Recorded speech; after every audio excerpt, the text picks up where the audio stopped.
podcast is intended for mature audiences. The views and opinions expressed are those of the panelists and do not reflect in any way those of the podcast partners, sponsors, or affiliates. Enjoy. Hi, this is Michael Buffer, and you're listening to the Voice of the People. Let's get ready for Boxing Voice. Every day I'm hustling. Podcast is intended for mature audiences. The views and opinions expressed. Every day I'm hustling. Every day I'm hustling. Every day I'm hustling. Every day I'm hustling. You fight with nobody. This a dollar beat. This a dollar beat. BoxingWords.com. You won the belt with nobody. BoxingWords.com. This a dollar beat.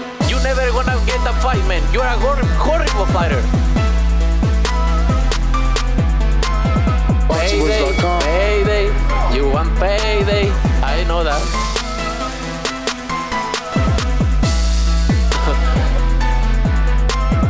Oh, look this guy.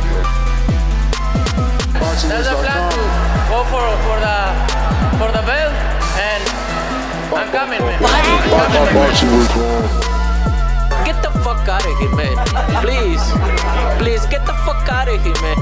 BoxingWords.com. Because I'm gonna fuck you out right now, motherfucker. BoxingWords.com. What up?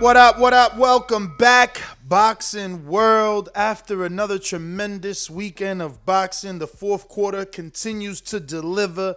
Nest GTO, Instagram, and Twitter. My name is Nestor Gibbs, and we are back with another one.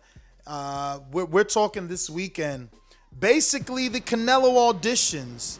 Did David Benavidez or Jaime Munguia do enough to earn a shot at King Ginger? And Kiko Martinez showing us why we have to respect every single boxer that steps through that ring.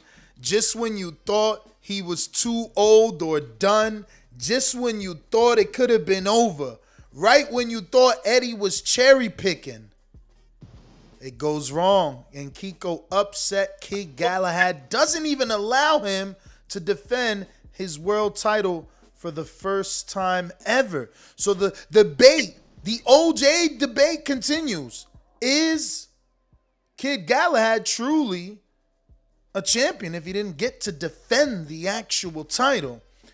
And then we have to talk about Alycia Baumgarner, Michigan-born young lady that had one loss, never really fought on this level on television, but amongst most of the boxers we know, she was regarded as a special boxer, and she proved that she does have that bomb squad power in her right hand as she knocked out Terri Harper standing up in the center of the ring. So we have a lot to talk about, man. Alexander Lioness, what up? That knockout. That Kiko Martinez knockout. Crazy. That was what's up. Nobody, I mean, Kiko hurt a lot of people's pockets, man. Yeah, I mean, some people bet on him, bro. Like, some people had those guts. They believed, and that's what I'm saying, you know. Boxing keeps learning me, right? Like, I am a victim of thinking someone is done. Someone has seen better days. And, you know, what they keep showing us that the cliches are here for a reason, and power is the last thing to go, and Kiko showed that. But Adrian, Wisconsin, Coach, what up? Hey man, what's going on, man? It's been a wild weekend, man. You catching up on all the pro boxing. I took the boys to their first tournament, and that shit was. I got 3 hours of sleep between DJing and having to drive 3 hours to the tournament. That shit was all day and 3 hours back, but it was well worth it. So now I'm catching up on boxing. I definitely caught up on the Jaime Munguia fight. Catching up on this some of the David Benavidez, and now I'm on this Kiko Martinez. I'm trying to check this out, and then the Baumgarner fight. Lots of good boxing, man. I missed a lot. Yeah, man. It definitely was a lot of upsets and a lot of knockouts and just an overall a lot of action in the ring, man. I mean, let's take it right from the top. Looks like we got Canelo's next fight, David Benavidez or Jaime Munguia. Did they impress enough on Saturday night to earn the money fight? David Benavidez and Jaime Munguia both won, and we'll talk about their respective fights and, the actual fight. But this particular topic is just basically, do you think either man did enough to get on at least the radar for Canelo Alvarez? And do you think we'll either or neither get to fight him next? Be honest with you, man, Canelo, Canelo wants to fight the very, very, very, very, very best. He kind of jabs at Mayweather for always taking guys either too late or too early, right? So he's going to be real strict about that barometer he's using, and I think that we could kick back right now and really talk about it. Like, Kyrone Davis showed good movement. He showed that David Benavidez can be hit. Obviously it was never a shot that really hurt Benavidez, but there was at times when he really amped up the combinations. He was able to get in and hit David Benavidez. So I'm thinking to myself, Canelo's punch is way harder. He's actual size too. Kyrone was coming up. And I think that I'm going to have to say he's not ready yet. I don't think he's ready. Maybe he feels like he's ready. But that's just my opinion, right? Guy hits hard. He's walking, in your face like Michael Myers. He's fast too. Like everything he throws within that little mid-range he's in, he's always beating these guys because he's longer, and he just comes in with such speed. Bang, bang. I think that it'll be a good fight, but I think that if I was Benavidez, I'd take maybe another one or two really upped level fights and then talk about Canelo. But I don't know, man. I'm conflicted in the sense that he's a young champion putting in the work. He's good, but Canelo's just a levels, man. Before you jump in, Adrian, we got a super chat from Fred Robinson, kind of right on point with the topic. He says, what do you guys think about Eddie Reynoso saying David Benavidez can't get a Canelo shot for a couple of years? And I don't know the context of this statement. I don't know the link. I don't even know if it's true. But I will assume, just to answer and move on to Adrian, that he's saying that based off his performance, and he's just looking at him like, if Kyrone Davis is hitting you with the left hook at will, why would I want my guy to go in there and ruin a young Mexican's career? I think Eddie is saying that from a loving standpoint, like, let him get a few more years to develop. You know what I'm saying? He's just not on Canelo's level. He hasn't fought Canelo's level. See, and there's a lot of bias with this kid, and that bias comes from the fans, because if Plant wasn't of that caliber or fought that caliber until he got in there with Canelo, I don't know why we're rushing Benavidez, who hasn't fought that caliber either. Yeah, Benavidez is not seeing the guys that Canelo has seen. But, young champions have risen to the occasion in the past. And I got to give him the speed. If you go speed for speed, Benavidez... I don't know, man. Come on, speed? He's really? Fast, bro. Yeah, he's pretty fast. Thing about Canelo is that I think Canelo's just a lot more explosive on his punches. He throws them with such like he trying to kill you. You know what I'm saying? And I'm not saying Benavidez is trying to do the same thing, but it's a different type of snap in those punches. And look, do you ruin a young Mexican's career if you fight the great? I don't think you ruin him, because Canelo got an early loss and he did just fine. But maybe that's why Reynoso was saying it, because he knows the struggles that his young fighter had to deal with, suffering that early loss, daring to be great and coming up short. Probably mentally has a lot to do with his with his answer that he won't let Canelo fight David. Honestly, look, if not David, who? You know, because both of these guys are Mexican, and I know, Adrian, you must have heard, you know, the rumors of, oh, he won't fight a Mexican fighter. So, I mean, does Jaime fall under that because he's Mexican, or is that Mexican fighter only Benavidez because he sees something in Benavidez that is a threat, right? Because I don't know that he's ever said, I'll never fight a Mexican when it comes to Jaime. But regardless, what do you guys think of, you know, Canelo Jaime based off Jaime's performance yesterday? Jaime's performance, I think I've seen a lot better defense than I normally see him with. Not crazy better, but here's my thing. Jaime is who he is. He didn't quite get the knockout that I thought he would get, but he did. His youth came through. He was throwing combinations. His defense looked a little bit better, but let's be realistic. The shit that Jaime got hit with, if he tried to fight Canelo like that, that's going to be a problem. He's 160 pounds.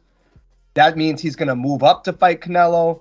I don't think he has that kind of power, nor does he have the defense to defend himself against Canelo over 12 rounds. I mean, he reminds me a little bit more of what's his name? Ann Wolf's fighter, Kirkland, right? A little more like James, just like he's trying to go there and get you out of there. I mean, obviously better than Kirkland, but I mean, we seen what happened to Kirkland. His ass got fucking twisted all the way around with a hook, I believe. So I'm just kind of looking at Jaime like, as much as I'd like that fight, because Jaime would go into Canelo. That's how he knows how to fight. He ain't going backwards, right? So yeah, interesting fight, but what are they going to say about Canelo? You beat a guy who's undersized. You beat a guy who's young. You know, Jaime's relatively young into his career.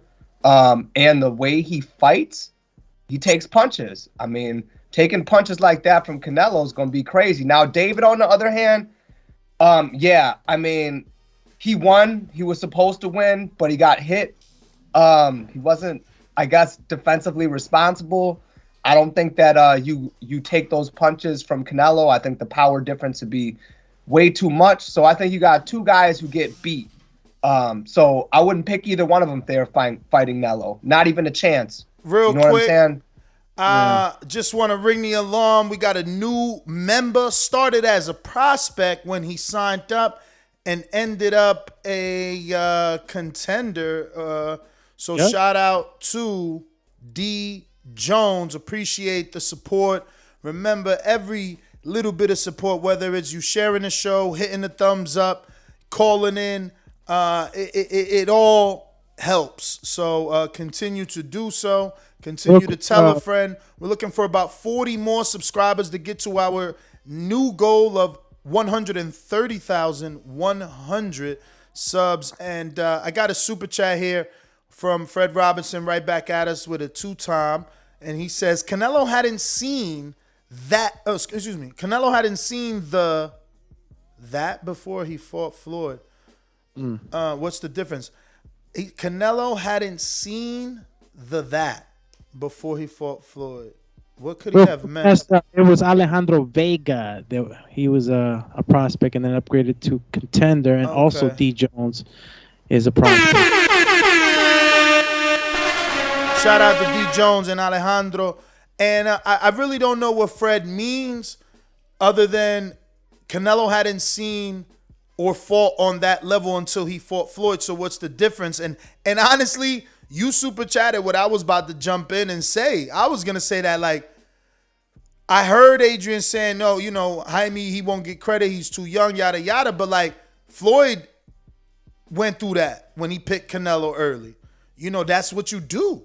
You know, it's a gamble because Floyd took the gamble with Canelo, took the huge payday, 2.4 million pay-per-views, you know, and then the gamble was, can Canelo continue to do what he's done? And he did. So the win only got, you know, it was like wine for Floyd. It just kept getting better with time.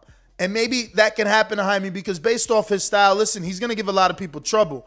I might favor him. I know Charlo was nice. and he's got the arsenal. It's the uppercut that I'm afraid of for Jaime from Jermall. But other than that uppercut, listen, Jaime is not Juan Matias Montiel, the cousin of Fernando Montiel. Jaime knocked out Montiel. Charlo went 12 with Montiel.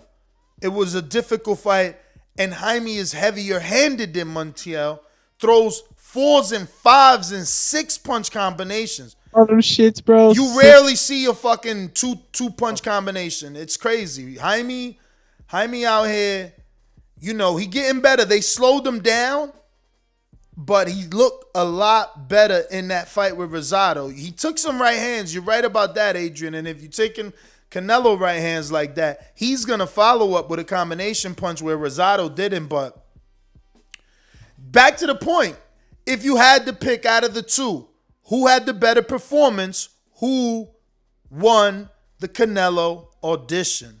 Yo, Jaime, dog. Jaime for me, bro. The Dumatron activates Jaime Munguia right now, and it's hard, in a sense, to pick that because David Benavidez is a beast, but Jaime Munguia really showed a lot of skill in this fight with Gabriel. He had to have that skill. I mean, if you really try to think about it, start comparing opponents, I think Gabriel Rosado was a tougher test than Kyrone Davis, even though, super shout out to him because he showed warrior, like straight up warrior shit out there. I mean, you saw what it was. They had to throw in the towel, and he was a little upset because obviously the warrior spirit in him wanted to keep going, but he acknowledged what situation was in, and his corner was looking out for the best of him. So, I give Jaime Munguia the skills, bro. He just showed a lot more movement, waist movement. I mean, he was combination. You said it, 6-punch combinations, and he didn't really look like super tired. At little pockets, I was like, oh man, he's tired. Or he would get hit with these crazy shots by Gabe, and you'd think that he was rattled, and nah, papa, he just kind of shake it off and keep going. Guy's resistance is pretty good, man. I think Jaime Munguia just gave me a little bit more of a look that I think would do well with Canelo. He can punch. I mean, I don't think he has the punching power that Canelo does because Canelo, the way he places his shots, a little different. He really puts everything into certain combination shots. I saw Munguia just throwing combinations, but fast. A little faster. And he was, his body work was phenomenal. I go with Jaime Munguia. I'm long-winded on that one, but yeah, I stick with Jaime. I'm with Dumatron. I think Munguia. I think at least he's showing that he's improving. Right? He's got this style, but he's showing that he's improving on his style, that he is at least improving on his defense. I mean, I don't know if I look at that performance by Benavidez and go, you're improving as a fighter. This is the best version of you that I've seen. And I do think as far as level of competition, yeah, I think Gabe's a better test. The only thing I give David points for is he's at the natural weight class. He's fighting at 168, but as you pointed out, Ness, they have a common opponent. No, Charlo and them have a common opponent. Mm-hmm. You know what I mean? And Charlo and Munguia both fought Montiel. Right. So you got a guy, you can see Munguia stopping people. I have no problem seeing Munguia fight Canelo because I think he loses, but I don't think he loses. Yeah. I think taking a loss to Canelo at that stage, as long as you don't get your eye socket broke like Billy Joe, you're going to be all right. I mean, that's a good name on your record. You can move forward from that fight. You're moving up to fight Canelo, right? Because I'm assuming that he's got to go to 168. You got to play at Canelo's beat. It's not your dance; it's his dance. Right. So he's going to go up to 168. That shit don't hurt him. He's not risking losing his middleweight title. So I mean, I think all's a good go. I think you do well with the fans. Now this is just a hypothetical that these two performances could land them the money shot. This doesn't mean, because I see a lot of upset people, this doesn't mean that Charlo still doesn't have an opportunity at the fight. All you little butthurt fucking Lions only fans, calm down. No one is saying that Charlo isn't getting it. We're just saying this weekend there were 2 performances. It's a Canelo audition. Everybody wants the shot. Out of the 2, who did the best, David or Jaime? Who deserves the shot? Doomy, I hear you, but I don't see you. Is that meant to be? Yeah, it's meant to be. But yeah, bro, I just Munguia showed me a lot more, and I'm not saying that David Benavidez can't show me these, because you perform based off your opponent and what your opponent's bringing you. So, I think obviously Gabriel Rosado was bringing more resistance than Kyrone was, and I guess that what I'm saying is that I'm going with Jaime Munguia because the way I saw the fight go, it was more exciting. Obviously, I got to see more angles of Munguia, things that I hadn't seen before, and I just think that David Benavidez just needs that opponent. Opponent was switched in the last 2 weeks. It's tough. Yes, it was switched in the last 2 weeks. Kyrone stepped in, but Kyrone also started at 54. Listen, we got Jay Miller, who's celebrating 8 months of being a TBV member. Thank you for supporting the Boxing Voice for 8 long months. And he says, did y'all forget David was a WBC champ? Yes, was is past tense. If Canelo wanted to make him wait, he would have to go to the mandatory route, and he would have to wait for that shot to be called. And then Canelo would have to negotiate. So I don't know what that means. Did we forget? I don't know what it does, him being the former WBC champ, to lose the belt via cocaine use and then via scale 2 separate times. I don't know why you brought that up. But Julio says, I love Munguia's head rolls. Reminds me of Roberto Duran, Mano de Piedras. Are any of you guys familiar with Roberto Duran? Did you go back and watch it? And did you see any Munguia in Duran and Duran in Munguia? Absolutely, bro. Let me tell you something. That was what fascinated me about him coming into this fight and the way he was fighting. If you notice, the guard that he was using, the boxing style he was using, it was almost like leaning forward at the waist, still based at the legs, but leaning forward with that kind of like tucked in guard. And it was really working with him. He really knew how to work that guard, man, back and forth. The way he would rock out of punches range and come back in, throw his own combinations. I think that it was I don't know who was teaching him that, because I hadn't seen that in any of the other fights. And I think that was a great addition. Well, this is he's been with Eric Morales now. I think this is his 3rd fight with Eric Morales. And this is like Eric Morales, the great Eric Morales? Yeah, the legend. La leyenda. That's so dope. Yeah. That's coach and shit. Yeah. He switched trainers to Eric, La Legend, or actually El Terrible Morales. And we got another super chat here from Julio Guzman, who says Munguia is progressing as a complete fighter. He's still only 25. I wish Rosado had Freddie 5 years ago. Oh, yeah, Freddie Roach. Yeah, because Rosado did get better. Julio, thank you for your double super chat. Appreciate that without a doubt. And, I wish Rosado was with him, 5 years ago with Freddie, that is, because Rosado does look good, man. He looked good last night, but, I don't know. I'm not on that level. I'm not getting hit on that level, but I got to assume that, when you're on that level and the power of Munguia, it just makes it harder for you to throw, because he would hurt Munguia, but it would be one punch at a time. It's almost like he didn't want to risk opening up for the combination to be opened up for the counter. So he would get the occasional one pot shot off, which isn't enough to beat Munguia. Munguia could be stunned. You need to capitalize when you stun him. Mad Bet in Kansas City with the super chat says, David is the best, right? Not going to last. What? At 168 plus, his size and activity gives Canelo issues. Okay. So he misspelled it. All right.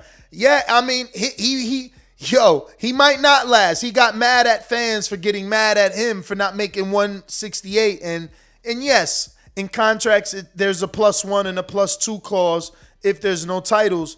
But we all know he wanted to make 168 to show that he could make weight because people keep fucking doubting, can he make weight? So, whatevers.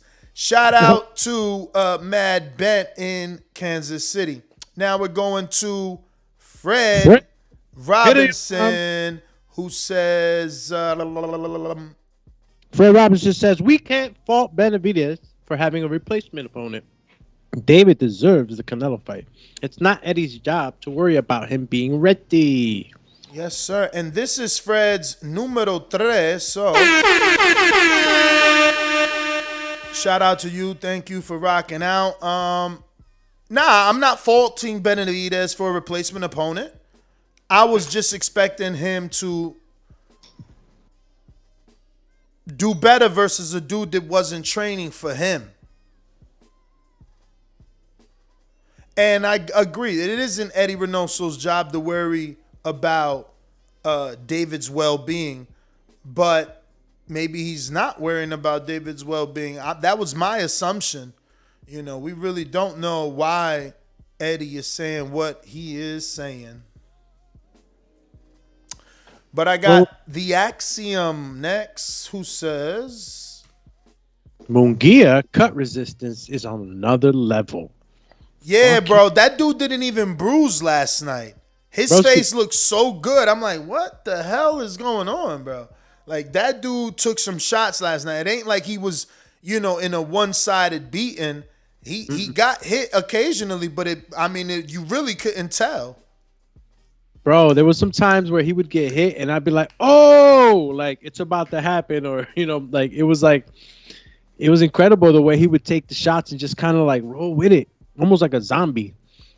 Straight zombie kept coming. Nothing was really hurting him. And even there was this one shot. I forgot what round it was. I think it was the early rounds where Gabe missed I guess the fucking lottery ticket shot, and he was just looking at Munguia like, whoo.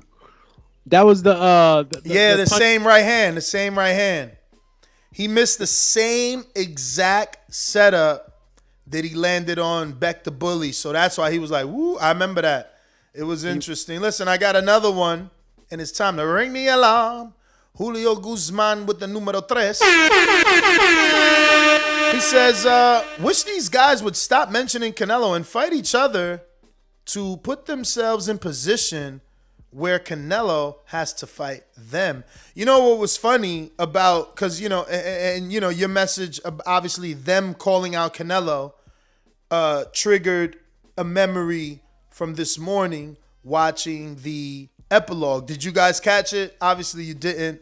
I'm obsessed with boxing, so I did early this morning. The epilogue is crazy. They got everybody calling out Canelo. You got the Charlos, first Jermall goes up the plant like, yo, what up, homie? Yo, do your thing, and I'ma see you. And then Caleb's like, yeah, when I win, I'm going to see you. And he's like, yo, I know you going to win. And then we going to see each other. And then during the fight, they showed Jermall, and he like, hey, yo, I could beat Canelo, man. You see that? Ooh, I could beat Canelo. So, they giving everybody's they got cameras and mics on everybody. That shit was fueguillo. The only one we didn't get a soundbite from was David. I don't know, was he even in the audience for that? I ain't noticed him in the epilogue, but definitely the Charlo brothers got sound bites and video. And Julio, your super chat reminded me, the epilogue was on fuego tonight. It was crazy this morning. That shit was right. They did their thing. You know what else Canelo said? I ain't had nobody to talk to about this, right? So Jim Gray says to Canelo, what do you think of Keller Plant as an opponent? He's like, as an opponent, I don't know. But I like the money for this fight. That was telling. You know what I mean? Like, nobody ain't asking you about money. That was telling, man. And when you think about it, he got 40 guaranteed. Now we know in retrospect he made 800,000. Now we know they no longer giving 40 and 50% to the providers, according to Keith Idek, who broke that, and it's just like we might get another PBC fight. You know, I don't know that it's David now that Eddie is saying what he is saying, but it can be a Charlo, especially with all the epilogue footage. Yeah. It might be the younger brother. He might upset the world purposely, give the younger, smaller brother a shot, force him to be great and move up, right? Really? Beat him to then have the storyline for the older brother who doesn't have the accomplishments of the younger. You get it? Is that a good enough, you know what I'm saying? Did that spice it up for y'all? Hey, listen, how about we do this? Munguia fights one Charlo, and we're gonna have David Benavidez fight the other Charlo, and they're gonna have their tournament on the way to Canelo. I would love that, but the thing is, Munguia would have to go down because Charlo ain't going to 160 to fight Munguia for no belt when he got 3 or 4 of them shits. Well, yeah. I'm just saying, as far as that big payday, like that's what I'd like to see as a fan. Since you said have David fight one Charlo, that brings me to topic number 2, because David did beat Kyrone Davis and then call out Canelo and Charlo and call Charlo again a pussy and say, yo, Charlo's a pussy. He don't want to fight me. Yo, I mean, Charlo fans need to start DMing him. Like, am I being a podcast host by trying to glorify the post-fight, or is it time to check David for talking about you any way he wants? Finish him. Yeah, man, he was real bold with that shit too. I mean, David wants to fucking salsa, bro, and these guys gonna have to, you know, they're gonna have to answer back. You know, you either answer back or you just don't say nothing. I think that Charlo and Canelo is a big possibility. I think that shit's been marinating for a little bit. The relationship is fucking lovely right now. Excuse my French. It's lovely right now with PBC and Al Heyman. Things are, you know, Canelo was on public, you know, and on writing, quoted, saying that he's very happy with how the business has gone with PBC and Ness Heyman. So, you know, I think that huge possibility, you know, I think that the Charlo fight would happen more so because of the stuff that we've heard, obviously, you know, and we've heard the stories about Canelo saying he wouldn't want to, you know, fight another Mexican fighter. You know, we've heard now from Reynoso and what he feels like is the timing for it. So I think that the fight that probably would happen most likely is Charlo. And I think that's a good fight. I think that, you know, it's another, I think that Charlo, you know, I love Caleb Plant, man. What he showed me in that fight was crazy, you know, crazy movement. And if he would have had a little bit more pop, I think that he would have done a lot more damage, right? But Charlo's just, I think Charlo punches harder, you know. Obviously, you know, he's knocked guys out and you know, uppercuts, right hands, whatever. You like 154 Charlo. I like both, right? But I'm talking more so about the 160 pounder going up to 168 just because that weight. But then I think about it, Ness, you make a good point. Like, aren't they just they're twins? So it's like they got the same bodies. Like, even though he's at 154, right? He can come up. Nah, because obviously Jermall is staying down there longer, so he's slightly smaller. But nah, that ain't true. I got some sisters who are twins, like the twins that look like each other. They like, nah, it's genetics. They might look alike, but there's always one. I guess I don't want to say one stronger than the other one, but like for my sisters, one's definitely like a bigger version of the other one. But they, you know, identical though. But I mean, there's also one guy is just staying at that weight and one guy naturally could not stay there. Remember, they were both at 54. So genetically, naturally, Charlo is bigger, and that's why he's gone and moved up. I got Jay Miller with a super chat who says, if David was a WBC champ, he's ready for Canelo. And I get what he's saying. Like, why is Eddie saying a couple more years? This dude's a 2-time WBC champ. You can't tell a champion he's not ready to fight another champion. You know, former or not, David has been a champ. So I get what you're saying, Mr. J to the Miller. So Charlo's exact quote is, Jermall Charlo doesn't want to get in the ring with me because he's a P-ssy. So I think that for Charlo, unless Al offers him that fight, he's not looking at that fight because he's looking at the Canelo fight. And obviously a Benavidez fight could ruin those chances of a Canelo fight. And we're only going based off the Montiel fight. Like, you know, that Montiel fight, that shit wasn't it. I don't care how good he looked. His eye was swollen shut. You know, I don't know. He needs another performance, and that's what I'm saying by audition. This weekend, these gentlemen had an opportunity to give Canelo a look at how good they are and what it would be like as a dance partner. I don't think that Canelo even remembers Charlo fighting Montiel. I don't know. I mean, how it was in 2021. I mean, shit. It was in It June. was this year. But that's what I'm saying. Think about it. We're glorifying this fourth quarter because of how great it is. I mean, no one's talking about that fight. I don't know, man. Either way, all those names you mentioned, they're just Canelo opponents. I hate to say it that way, but that's just how I see it right now. Off all those performances and who they fought up until now, I mean, I'm sorry, Jaime, you're an opponent. You're there to be beat up. David Benavidez, you're an opponent. You're there to get fucked up. You know what I mean? The Charlo brothers right now, I mean, come on, bro. What was it? Castano or whatever? Bruh. Just saying. Like, so you saying nobody's ready. You saying none 168 and down isn't ready. He needs to look at 175 and above. You're with me and B-Hop. You want 175, you want bridgerweight, you want heavyweight. What are you saying? Listen, I'm just saying, those guys are opponents. 168 is full of a bunch of great opponents. So who's not an opponent, though? Who's a threat? I think he's got to go to at least 175 or bigger, man. I think he's got too much power and skill. I mean, at the end of the day, I just don't see these guys at 168 beat. I mean, maybe Beterbiev, maybe. I just don't see it at 168. I just see a bunch of dudes that he needs to defend his belt. Don't get me wrong. I'm gonna call them guys a stay busy fight.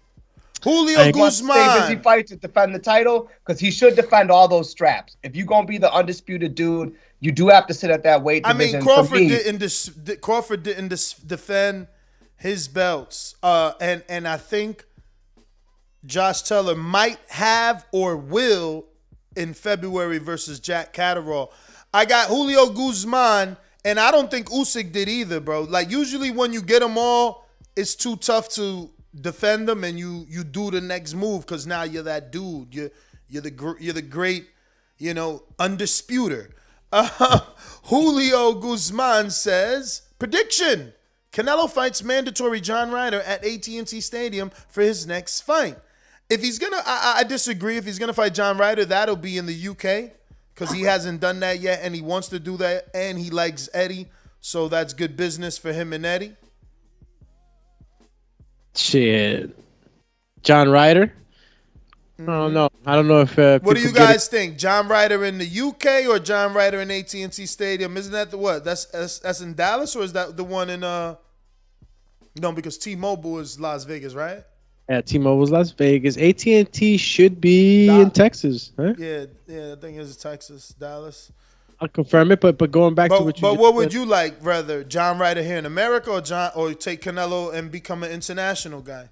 Well, if I'm gonna put my Eddie Hearn hat on, I'm gonna take this across the pond. Get John Ryder out there and give UK the false hope that they might win. Yeah.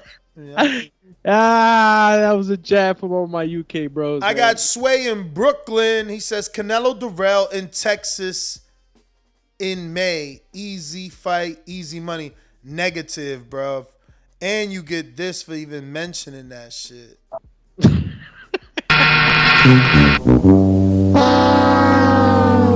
First of all, I don't know how. If Al could pull that off, God bless him. But how does Al give Canelo $40 million for Darrell? I guess again, man. I guess what learning what we learned. Even if Canelo does 500,000, they good. Darrell ain't getting 10 mil. Darrell might be good with 5. He's probably never in his life made 5. I know that. You know what I mean? There's no fight big enough. He couldn't have ever made 5. He doesn't have the fight. He never made the fight. Last fight, So if this was the time, oh my God, yo, and then, you see that's why they set these guys up like that. Look, Casual Do Me fell for that. That dude's a 54-pounder. Yeah, no, I knew all that. What I'm saying is that it looked good for the cash. It looked good, man. Again. Well, we don't believe you. You need more people. No. But I ain't here to hate on nobody's shine. If Canelo picks you, Darrell, amen. I'm just saying, how do you get an ROA on that? I mean, ROI on that. Where's Ain't he no at? return on investment on that, man. And why Texas? Like, them dudes from Michigan. Like, I'm lost on that, man. That's not it. That's not it, Al. I'm like, yo, he need a Munguia shot. Like, he needs another name with another performance like that. Like, at least Gabe had Jacobs and Beck Bully, and none of them dudes was 54-pound Marcos Madman Hernandez. Like, no. If Darrell got a shot at Canelo off of Marcos Hernandez, who was biggest thing that he's done in boxing is be on the contender, I'm forcing my son to box. Because that means that there's a will in the way. You know what I'm saying? Like, get the fuck out of here, bro. You can't just knock out a contender, maybe. I don't even, you know what I mean? Like, I'm trying to look for the legit term for Marcos. Like, come on, man. That's not fair. That ain't fair to me. My Jimbe said it best this morning. I want a Darrell. I want anybody on the zone. Give me Darrell. Give me Bivol. Give me Demetrius. Give me the DAZN name so I could pay $883. I'm not paying you $80 for Darrell. I'm just not. I'm sorry. $8. I mean, I'm probably gonna end up paying it when the time comes, but I'm letting you right now that I will be talking shit about your pay-per-view. Yeah, they would have to do it at 60 real quick. 60? Get the fuck out of here, 60. He's like, they're gonna have to do it at them Triller numbers. You gotta go lower than that for that, man. 60? Yeah. That shit ain't worth 60, bro. I'm not even trying to hate on Darrell, but Darrell's biggest win is. But how do we make money off that then? I don't think that there is, but we ain't in the boardroom. But I want to hope that there ain't from a fan's perspective because he don't deserve it, and I know people like deserve. What's deserve? Who does deserve it? Did he deserve it? Did he deserve it? Did John Ryder deserve it? They're gonna get into that, and I ain't trying to get into that. I don't got nothing to do with them politics and how Ryder got the shot or how whoever the fuck you didn't like that got the shot. I don't know. But guess what? If you didn't like it, more than likely I didn't like it either. So 2 wrongs don't make it right. It don't mean like, oh, I got to fight, you got to fight that you didn't like, so now we got to get another one that I don't like. No. Benavidez, Darrell too. No. Why? Okay. Why? No. Just to take. I like that word deserve though, man. That word deserve. You know what I think deserve? Deserve is the guy that we think puts up a good fight. And that pretty much lays it out for everybody. Because if we say deserve based on rank and this and that, we immediately going to dismiss it and say he wasn't a credible opponent for Canelo, yada, yada. Why don't we just look at it and say, I mentioned something about Benavidez. We know Benavidez is going to come in like 250. He was big as hell last night. And I know Kyrone was outsized.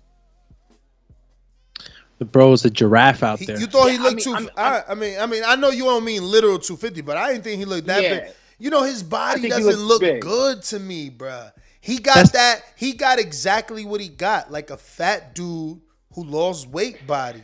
Like, he need to grab some weights, man. That shit don't be looking right, man. It don't be looking right. It jiggles and shit. Maybe that's what it is.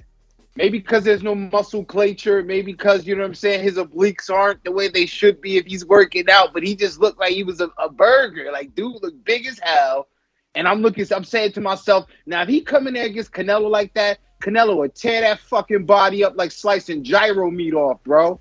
I mean, muscles don't win fights, though. Yo, but his style, look, I know people want to see it, so amen, you know. You thought I was a Canelo fanboy back then, make this fight. Because his style, bro, when my man leads with the right, he's so square. He's like cutting the distance, so he leads with the right to cut the distance, but now his back foot is his lead foot. Bro, he's not ready, man. Like Eddie said, give him a few years. Something on that. Yeah, muscles don't win fights, but there's something that I know you would know as a personal trainer. There's degrees where you look at somebody, you say, I can see where this person's determination is if they come in and they can get from one point to the next. If they can get, and they don't have to look body perfect, but you know the difference between working with somebody and they kind of got the love handles from week to week, and you can see that fall off. I'm not knocking the man, and I know his personal health journey. What I'm saying is, if he's coming in there like that, you know, it reminds me of Andy Ruiz. You know, nobody's body shaming Andy Ruiz, but we look at it and say, okay, there's a lot of heavyweight guys, Dillian White. You know, they look at it and say, you know, am I looking at somebody that can do a little bit more based on the way they look? Not to become in their diesel, but just can they, you know, dig a little deeper? Do they have another gear? Do they have another level? That's what I look for anyway. I don't know. All right, I'm gonna bring somebody up because this dude was good, and we're gonna all agree that he was not body perfect at all. Kelly the Ghost Pavlik. The boy could punch, man. I'm not saying he was the hardest puncher, but that motherfucker could fight. And he never looked body good, nothing like that. He was a fucking champion. You know what I'm saying? I mean, he held all them belts at middleweight for a while. Yeah, Kelly was exactly like So that. my thing is, to me, that's what I'm saying. He was kind of that taller, lankier type of dude. Some of those guys, to me, just don't have that body. And also being a trainer, just to be real with you, there are some dudes that could work out harder than anybody ever and never have that body because they don't have that kind of body. Like, there's different body types. Certain body types, no matter how hard you work them, you're never going to look ripped and hard and shit. Like, I've seen it. I've seen dudes who are monsters like in the gym working out, look soft as fuck. They'll never, ever have that chiseled look, yet they work 3 times harder and can do 3 times more than the dude who looks like a god. You know what I'm saying? So it is what it is. That it doesn't do that for me. I get what you're saying. If you're saying, well, he blows weight, maybe he doesn't try hard enough. Maybe he could be a better version of himself. But if that version's knocking people out and winning, better? You know what I'm saying? Could they eat better? Could they do more cardio? Is what I'm saying. Does that not being body? Is it the same guy that'll blow the gym out, do everything in the gym, but when he's done, he's going to Burger King because he say, yo, I'm eating 2 Whoppers. There's a certain level of undiscipline to me that I look at, you know, maybe, and then he has the history. You mentioned it, not me, which is great. He's got a history of blowing weight. You know what I'm saying? So that's what I'm looking at. Listen, well, yeah, go ahead. I was just gonna get to these counters real quickly. Punch. Super chats. I got Matt Bent that says David is a threat regardless of last night. Yeah, right. You agree? You guys agree? Yeah, of course. Listo para los chingazos. Yo, who the fuck changed their name to that? That's what Caleb said, yo. Listo para los chingazos. Nello runs PBC. Now, puro tacos and modelos for Heyman. Let's go chant with a little bit of aguacate in that motherfucker. Berserker X says Canelo smashes everyone 175 South. Let's be real. And then RNS1 says, ain't nobody Pay in to see Anthony Durrell. Fuck out of here. Jesus, Lord, oh, Yo, at least I ain't alone with that one, bruv. Dude, I don't know who the hell who brought that up. Fucking Doomy. He wrote about Durrell. Yo, and Doomy a Durrell fan. He said, "What about Durrell Canelo?" Nah. All right. What about Durrell Benavidez too? It's like, I just why? tell my boy need that. Yo, my boy need that payday. He want that. Yo, he didn't even like. I don't know, man. He do need the rematch with Durrell. I mean, with Benavidez. That's what he need before he asks for Canelo. Shows you could beat the young guy. James Benitez, Alabama. Plant should get Durrell. Plant stops Durrell. That's not a bad fight, but Plant ain't ready. I don't know about Plant stops. need time off. James, cut it out. Stops. Let's go, champ. Plant need time off. Plant need time off for real, for real. Aliceo Acosta says, impressionante, Jonas. Shout out to Giovanni Aguilar. Don't always agree with you, but always coming back to the show. Thanks. Also, love the sound bites. Let's go, champ. Well, thank you, my friend. You are the truth. Alejandro Vega, shout out to you. He says, Nello can fight whoever, but we want David or Jermall. Yeah, that's pretty much the consensus, too. Like, when I do polls, David and Jermall are the lead. So, if you had to choose from those two, who would you prefer it be? Jermall, dog. Charlo. I'm going with Jermall Charlo. Yep. Well, Jermall, I want to see Jermall in there. That shit been marinating for a while. And to be honest with you, I want think David. Money wise, I feel like that's the fight that makes more money. Yeah, probably because Charlo got a belt and he'll be challenging Canelo moving up. And obviously it's the green print. But to ignore that Mexican, what is it, Ecuadorian, I don't know, man. That's a little bit of a war. Mexico versus Mexico. Then he brings in the Ecuadorian crowd. He's younger. He's the youngest out of every challenger. I can tell you this, Ness. I would love that fight. I just would like that fight as a like passing the torch type of fight. You know what I'm saying? Like a little later. I don't know what 4 years brings for David Benavidez. I think Reynoso was probably stretching out that time a little too long. I think like in 2 years, we could probably 2 years. Yo, I would be mad as hell if I'm David and I gotta wait 2 years for Canelo. Where I'm gonna fight him at? Cruiserweight? How many times you fight in a year? Twice. So maybe a year. Okay, 2 more fights. I'll take it back.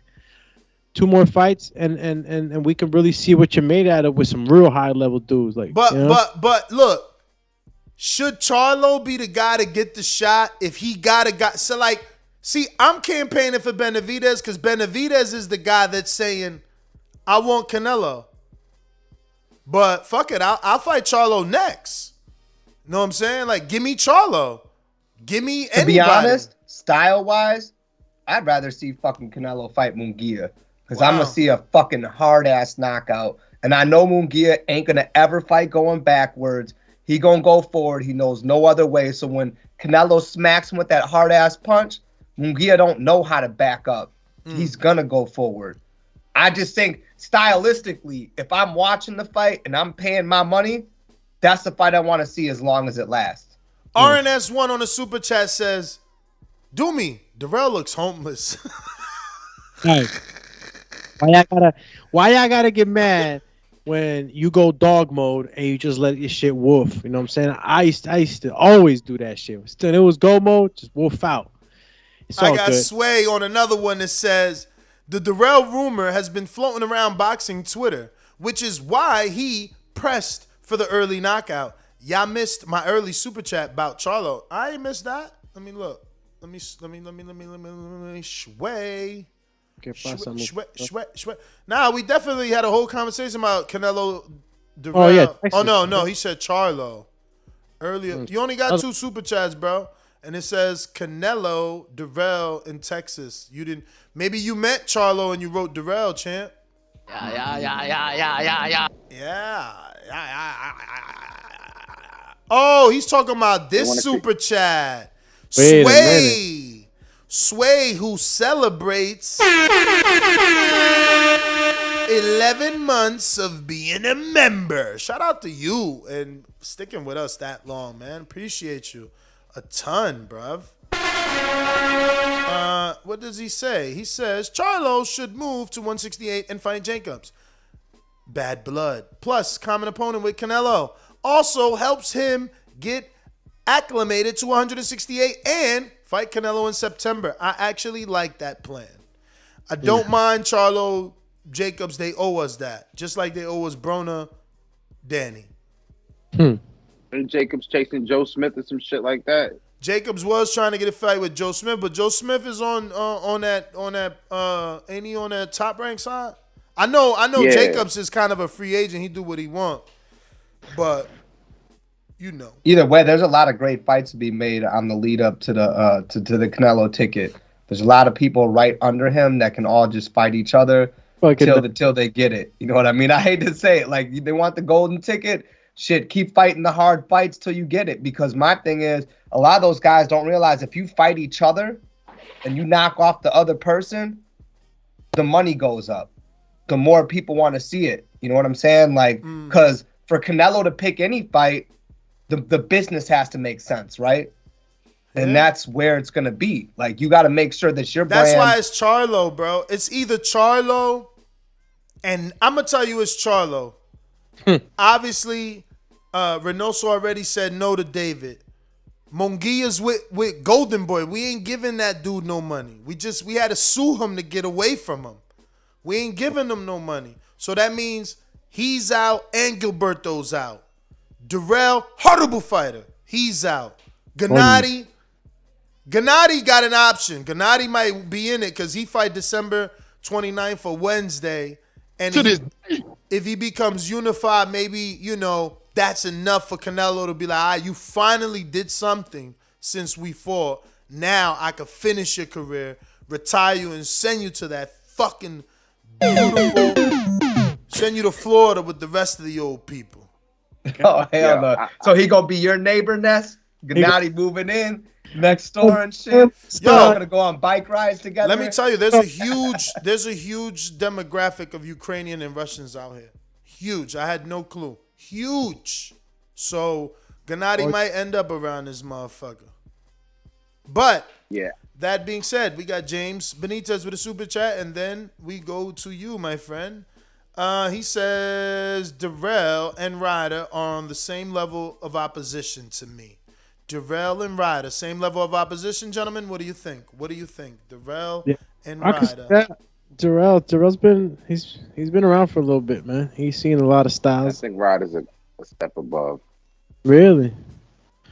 Oh, Ryder's a step above Anthony Durrell. So then that really means Durrell. No. Durrell's a step above. Okay. Ryder.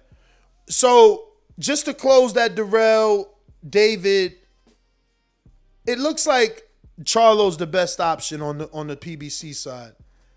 And again, based off, obviously, Reynoso saying no to David. So should David give Durrell the rematch? Because Plant is obviously not going to be available for a David fight anytime soon. That division is kind of funny because, like, if you look at it, you're trying to match Benavidez with a good fight. You can, like, he's already a champ, right? Like, No, he lost his belt. So he brings those belts up there just to, like, say he was a 2-time champ. Is that what it is? Yeah, he brings those belts because he achieved them like Zab Judah. You can't. He's a former champ, but he won them. They're his. Okay. Yeah, no, it's just, that's what Zab Judah used to do. He ain't care if he ain't win a belt in 5 years. All his kids had them undisputed. When he would bring them out anyway. Every fight, he don't care. He fought Khan. He brought all them shits out. He bring them out. Bring them out. Yo, it's hard to tell a dude not to bring his belts he won. I don't care. I ain't champ no more. I won them shits. Did you win any? So what up with WBA, David Morrell? Is he just sitting around kind of like... He busy with Alantez Fox, and I'm busy with Fred Robinson. Shout out to my boy Alantez Fox. Shout out to the Fox Twin Towers.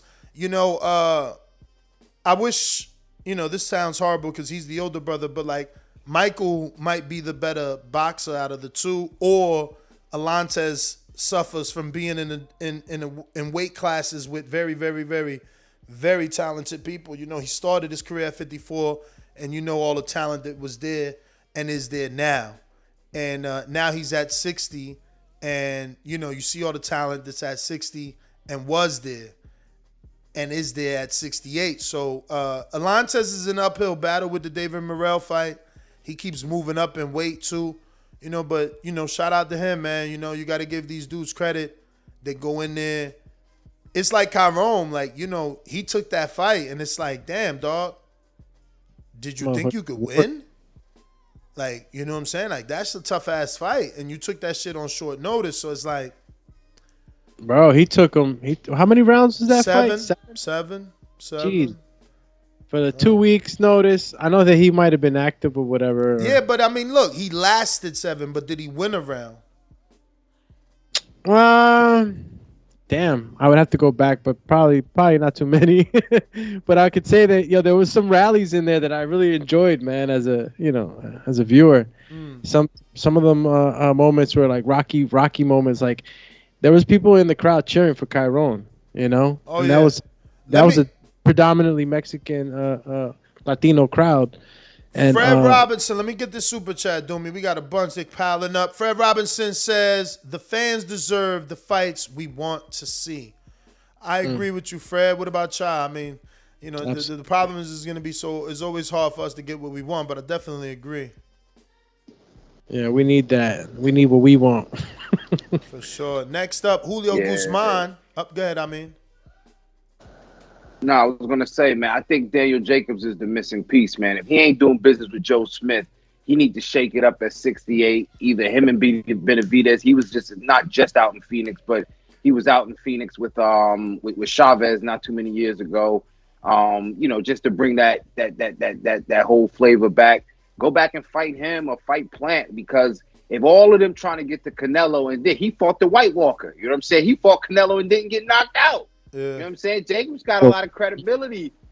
You know what I'm saying? When it comes to being a gatekeeper in that way, a respectful gatekeeper, he can get a bag like, yo, you want to get to Canelo, you can get through me. Yeah. Because these other guys, honestly, when I like David Jacobs too. David Jacobs, they could try and pull off like a June 19th or Cinco de Mayo, or someone called in this morning. I knew nothing about them sports. Something about March after the Super Bowl is a good time. No? Yeah, March Madness, right before March Madness, I guess. I thought he said after the Super Bowl. I guess that's after Which February. is Yeah. Yeah. Yeah, but I mean, like, even all the guys that's supposed to be in this quote-unquote sweepstakes, like, I hear people talking, but I don't hear nobody really licking their chops. You know what I mean? Like, I was expecting, people to jump out there, and I get it, but it's like, that's what I'm saying. The guy that gets this fight has to be the guy that promises us somehow by way of his confidence. I got to hear somebody saying it. Like, honestly, I didn't hear Benavidez say, like, yo, I want him. Like, yeah. He was like, yeah, I got don't want the to fight guy. somebody else. I got the guy. It's not Benavidez. I think we're underestimating him and overlooking him. And slowly he's been, working on his craft. I don't know that he's ready yet, but he's naturally the bigger man and bigger than all of them. And it's Gilberto Ramirez, and I'm going to go to a super chat from Julio Guzman who sparked that because he says, I know I'm repeating myself, but I'd like to see Gilberto Ramirez win a world title at 175 and fight Canelo. He's a beast. And, when he said that, it does make sense. Gilberto's been at 68. And now he's at 75. He started his career at 160 or 168, which means he's naturally a freak of nature when it comes to being of Mexican descent. They usually don't get around that as big as he is. Plus, he throws a lot of punches, and he loves to dig to the body with like shovel uppercuts. Is he as fluid and as swaggood as my man Canelo? No, but he's not Canelo. See, Canelo is the telenovela superstar. Gilberto Ramirez is he's your Emmanuel Navarrete. He's your vaquero. He's your cowboy. He's your day-to-day Mexican. So those two can square it off because Canelo's that high class, that I made it, you know. He's on the yacht. He got the beautiful girl. And Gilberto wants everything he's got. You know, it's his turn too. That's not a bad fight, but the biggest issue I see there is that Gilberto Santa Golden Boy. I just don't see Canelo. Canelo has so many options that before he says yes to Gilberto, he'll say yes to David, Charlo, Demetrius, everyone that's not with Golden Boy. Like, and that's just me because I feel that way. Like, if I'm not your friend, we ain't doing business no more. I ain't helping you make money no more. Bro, you said he was talking to Oscar for how many years through a lawyer? He ain't giving no dollars to Oscar. Mm-hmm. That's what I'm saying. It's he gonna was be paying hard for somebody Gilberto to talk to Oscar for his ass. That's crazy. But I'm so glad my memory is great for boxing. Gilberto Ramirez is in an eliminator with Yuneski Gonzalez, who doesn't deserve to be in an eliminator, but that only tells you that he will win the eliminator and he will become the mandatory to the 168 WBA challenger champion, Canelo Saul, the King Alvarez. Cheers. So Golden Boy is going to force that fight. So they're going to try and get to purse bid with that fight. And then guess what do you what? They think happens? money is going to be DAZN's money. Let's be real. When Oscar goes to DAZN and say, look, we got Gilberto in a mandatory position. We could do an all-Mexican affair with Gilberto, the 6'5", right? How tall is he? 6'3"? Nah, man. That's Bro, all. look him up, man. You crazy. Look him up. Guy's 6 feet tall. No way he's 6 feet, bro. I'm My looking him up, I man. think Zerto, what, 6'2"? 6'3"? Gilberto That's a tall 175er. Shit. Ramirez. Zurdo is 6 feet 2.5 inches. Damn. Look at that. Look at that. They robbed him for half an inch, bro. Nah, that's the inch. That's the inch he lies about and shit. They robbed him for half an inch, but he puts the cowboy hat. He gains like 6 inches right there. He fighting you with the cowboy hat on and shit. I got a quick super chat right here from Clay. And he says Canelo fights Charlo next, and then winner of Benavidez versus Z Parker. Zach Parker from the UK. I don't even want that fight. That's what I'm saying. For Benavidez, he needs a bigger name than Anthony Durrell. For Durrell, he needs to rematch Benavidez. Benavidez needs the perfect name. You know, I mean, thank you for bringing it up. He brought it up. Jacobs. Jacobs is the best segue fight for both Charlo and David. If Charlo gets the Canelo fight, David should fight Jacobs. If David gets the Canelo fight, Charlo should fight Jacobs. Simple, easy peasy. No, y'all don't agree. Yeah, no, I'm not mad at that. I just think the money's in the Charlo fight next. I think the business wise, people are more willing to pay for that. And I mean the people who are putting on the fight. I mean, if you got a Mexican versus Mexican affair, you're always going to do well. So David, yeah, he's not a bad choice, and I'm not saying he's not necessarily deserving of it. But I think that it comes down to like Mexican versus Mexican. Yeah, you get a lot of people. But if you do black versus Mexican, now you got two different cultures that are going to sit and watch instead of just one. You know what I'm saying? I know what you're saying. Real quick, we got Julio Guzman, number 6. Men lie, women lie, numbers don't lie. That sounds whack. How about Julio Guzman, number 6? Fuck you, pay me. Nah. Julio Guzman, super chat, number 6. Payday. You want payday. I know that. Julio Guzman says, Oscar will never put Munguia right now. They're actually talking about Derevyanchenko. Yes, I did talk about that in my morning after show. Jaime Munguia did call out Gennady Golovkin, who's obviously busy with Ryota Marotta in Japan December 29th. So he said that he would like the Derevyanchenko fight. Now, with further research, it seems that the WBC has already ordered Derevyanchenko versus Jaime. They were in negotiations, and then Jaime ended up fighting Rosado.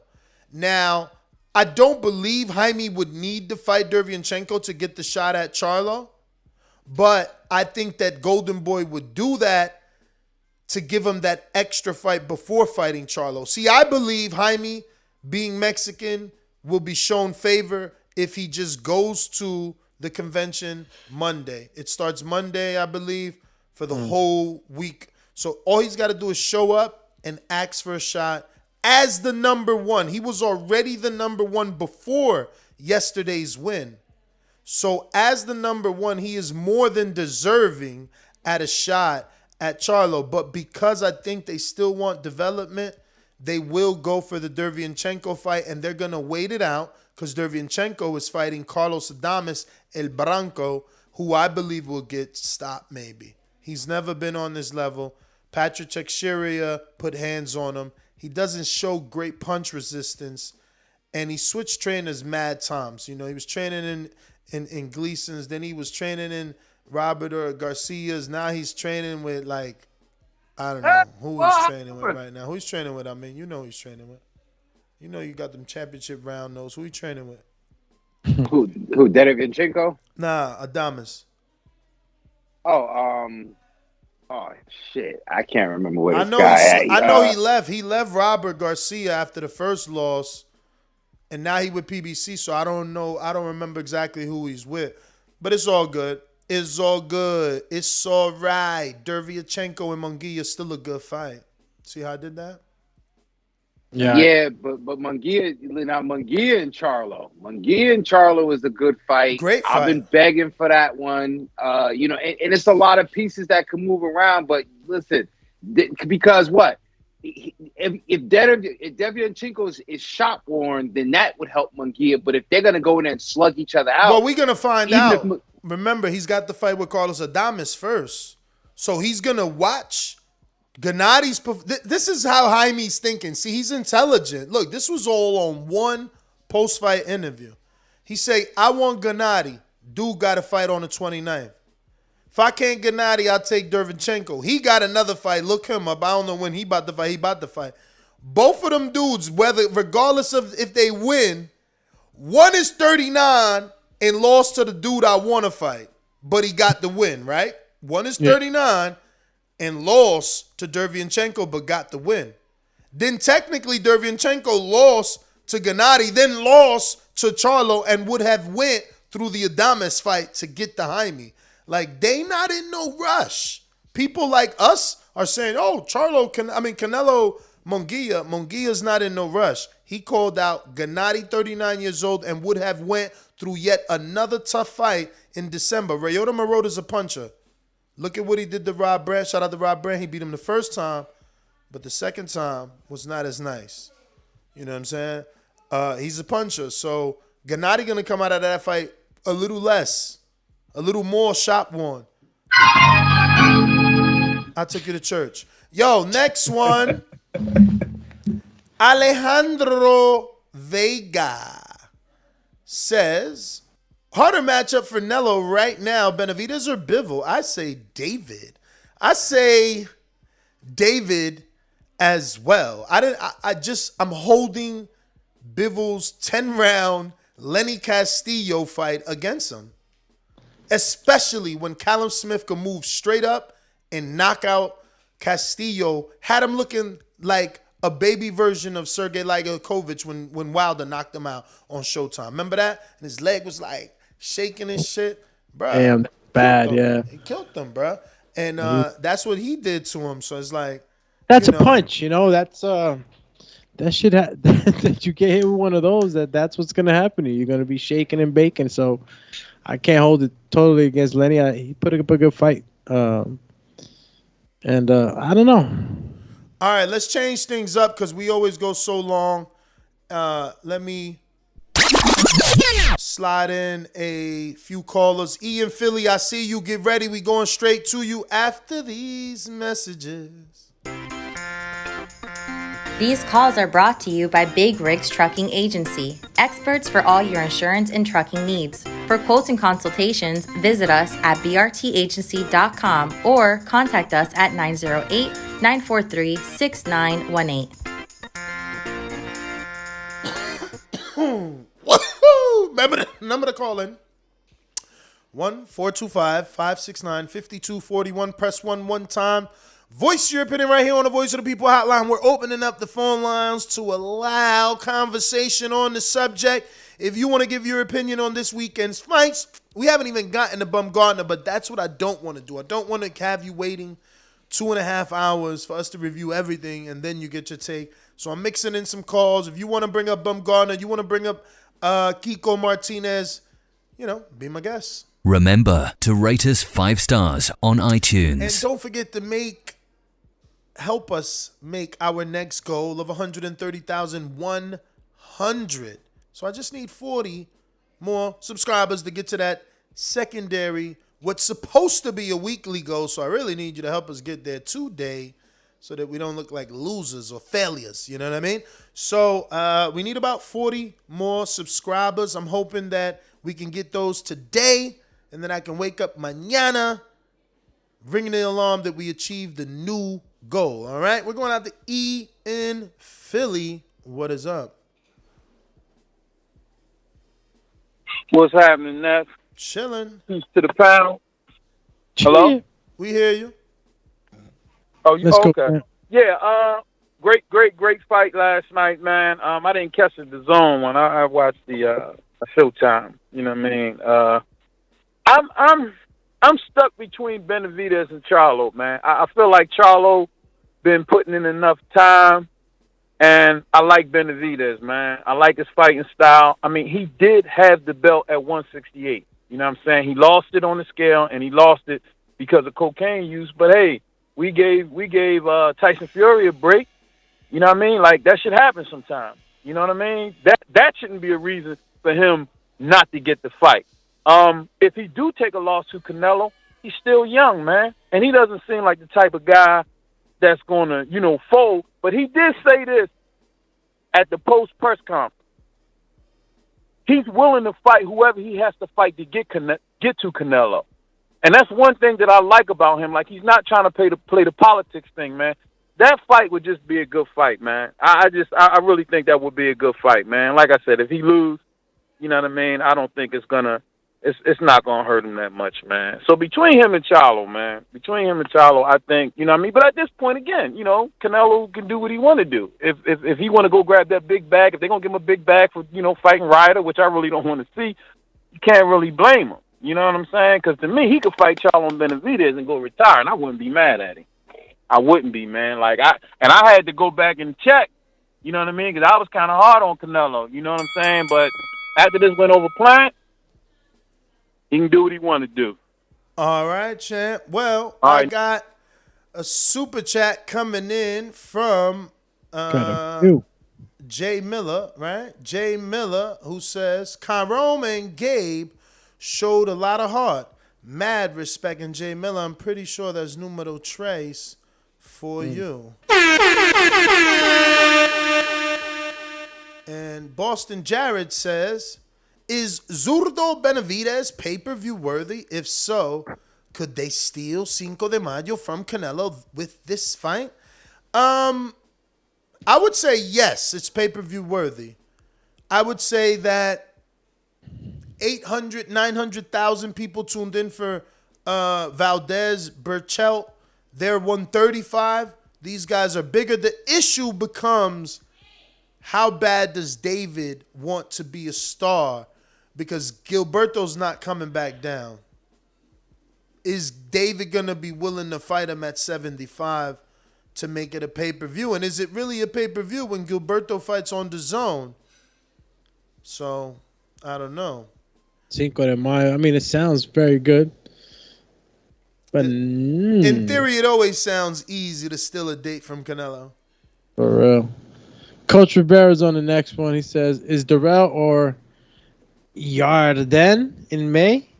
You see, Kiko made me money. I did see that, man. I did see that. He literally bet on him. He posted it.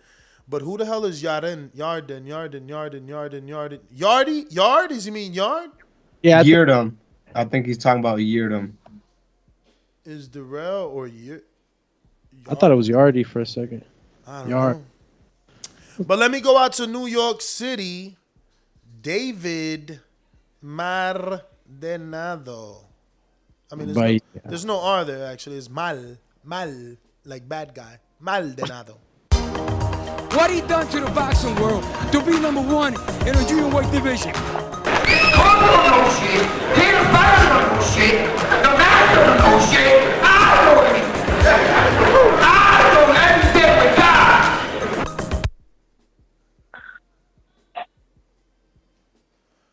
What up? Yo, what's good? Thank you for not butchering my name. Yo, in a perfect world, if it was up to me, it will be Charlo as Canelo's next opponent, but I don't think that's gonna happen next. So, what I wouldn't mind seeing is, assuming Triple G handles his business with Murata, let them have that trilogy. Let Canelo finish trilogy. Let him finish Triple G off, and then let Charlo and Benavidez fight it out. That'll be a big fight. So the winner of that fight will make the fight with Canelo even bigger. That's what I would like to see, because they already said they're not going to fight David Benavidez next. As far as Jaime Munguia, I really want to see him fight Andrade. Because at least if Andrade, even though Canelo said he won't fight him, that's still someone on the wish list that I want Canelo to already beat. You know, people already talking about he's ducking Andrade. So if Andrade beats Munguia, he could start bragging and saying, I'm the Mexican assassin, like Roger Mayweather did with Chavez.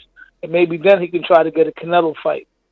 But, you know, right now Canelo's career is winding down. He don't got too many options, man. I don't want him to move up to 175. Those guys, Bivol, those guys ain't do nothing. The same way he's saying Andrade ain't do nothing. Bivol and them guys ain't fighting nobody neither, man. The European tour stops already, man. He got to start fighting these other guys in his division that everybody's talking about. And not for nothing, your boy Jose Benavidez is trash, bro. That's my call, man. My boy, huh? My boy. I mean, Stone Bone, tell him, man, Benavidez ain't the same after Crawford put hands on him. Stone Bone. Just listening? Don't make me hit you with Can you hear me? Can you hear me? We do. What up? What up? Yeah, man, he got knocked out in about like 3. That's why y'all Keith Thurman fans, y'all better hope your boy get back in the ring soon. Because 3 years out the ring and you see what you look like. You standing there thinking that you still got the power you had 3 years ago, and you don't. So y'all Keith Thurman fans better get Keith in the ring fast, because that 3 years is coming up quick for Keith. But listen, man, David Benavidez looks solid, looks strong. I had the pleasure of meeting him in Omaha. He was there for when his brother got knocked out. He was in the Lions Den. He was in the Lions Den around a bunch of wolves, and he was very calm. And they had a great energy that matched Bud. It was a real street energy, Bud got a couple 100,000 Mexican fans, and our partner owns the gym over in South Omaha that the Benavidez is used, and they real close with Bud. That's the home gym of Tutu. That's Bud's other trainer. So we got real tight links with them. Them dudes came with great energy. The city was lit, and that was a great fight. And Benavidez brings some issues for Canelo. He don't fight. He's a pressure fighter, come forward Mexican, but he comes out of the Mexican American tradition, which is a hand speed. It's different. It ain't Texas style. It's not California. It's a little mixture of the two. That's the Arizona. That hand speed, counter punching, and all the attributes that it'll give Canelo a difficult fight. I think Charlo is just the melanin, the strength, and the wiggle, some of the things that Charlo would bring to the table. So both of those fights, Canelo's a 60-40 favorite. I just think maybe the hand speed, the size of Benavidez. He's a big dude. He's 6'2", too. You know what I mean? Somewhere around there. I don't know exact height, but I ain't that tall. He was towering over me, but he was kind of pudgy. Went back. That was some years ago. He looked like a baby back then, but that's a good fight for him. Munguia, to me, they doing calculated losers. They say, all right, we're going to calculate the loser of Canelo's or the loser of certain guys to try to put ourselves in a position to get certain fights. I got Alejandro Vega that says 6 feet. He's 6 feet. No, he says nothing. It's just a blankie. But he came around with the next one and he said, let me hit you with 9 more. And said, join us as a member today on YouTube. How do I call in? Yeah, we shouted you out, Alejandro. You went from one level to the next in 2 seconds. If you want to call in, you can call into the telephone number that's streaming on the thumbnail. Screen. The screen right there. It says 1-425-569-5241. You could also add Nestor Gibbs on Skype to be part of the conversation. We're going out to Boomerang J Mac. Are you available? Mac attack. Available. Are you? So you hating? I'm that guy. What you want to bet on? You bet 100,000 on that. Let's bet $1 million. You getting that money, right? Easy. You bet $1 million easy.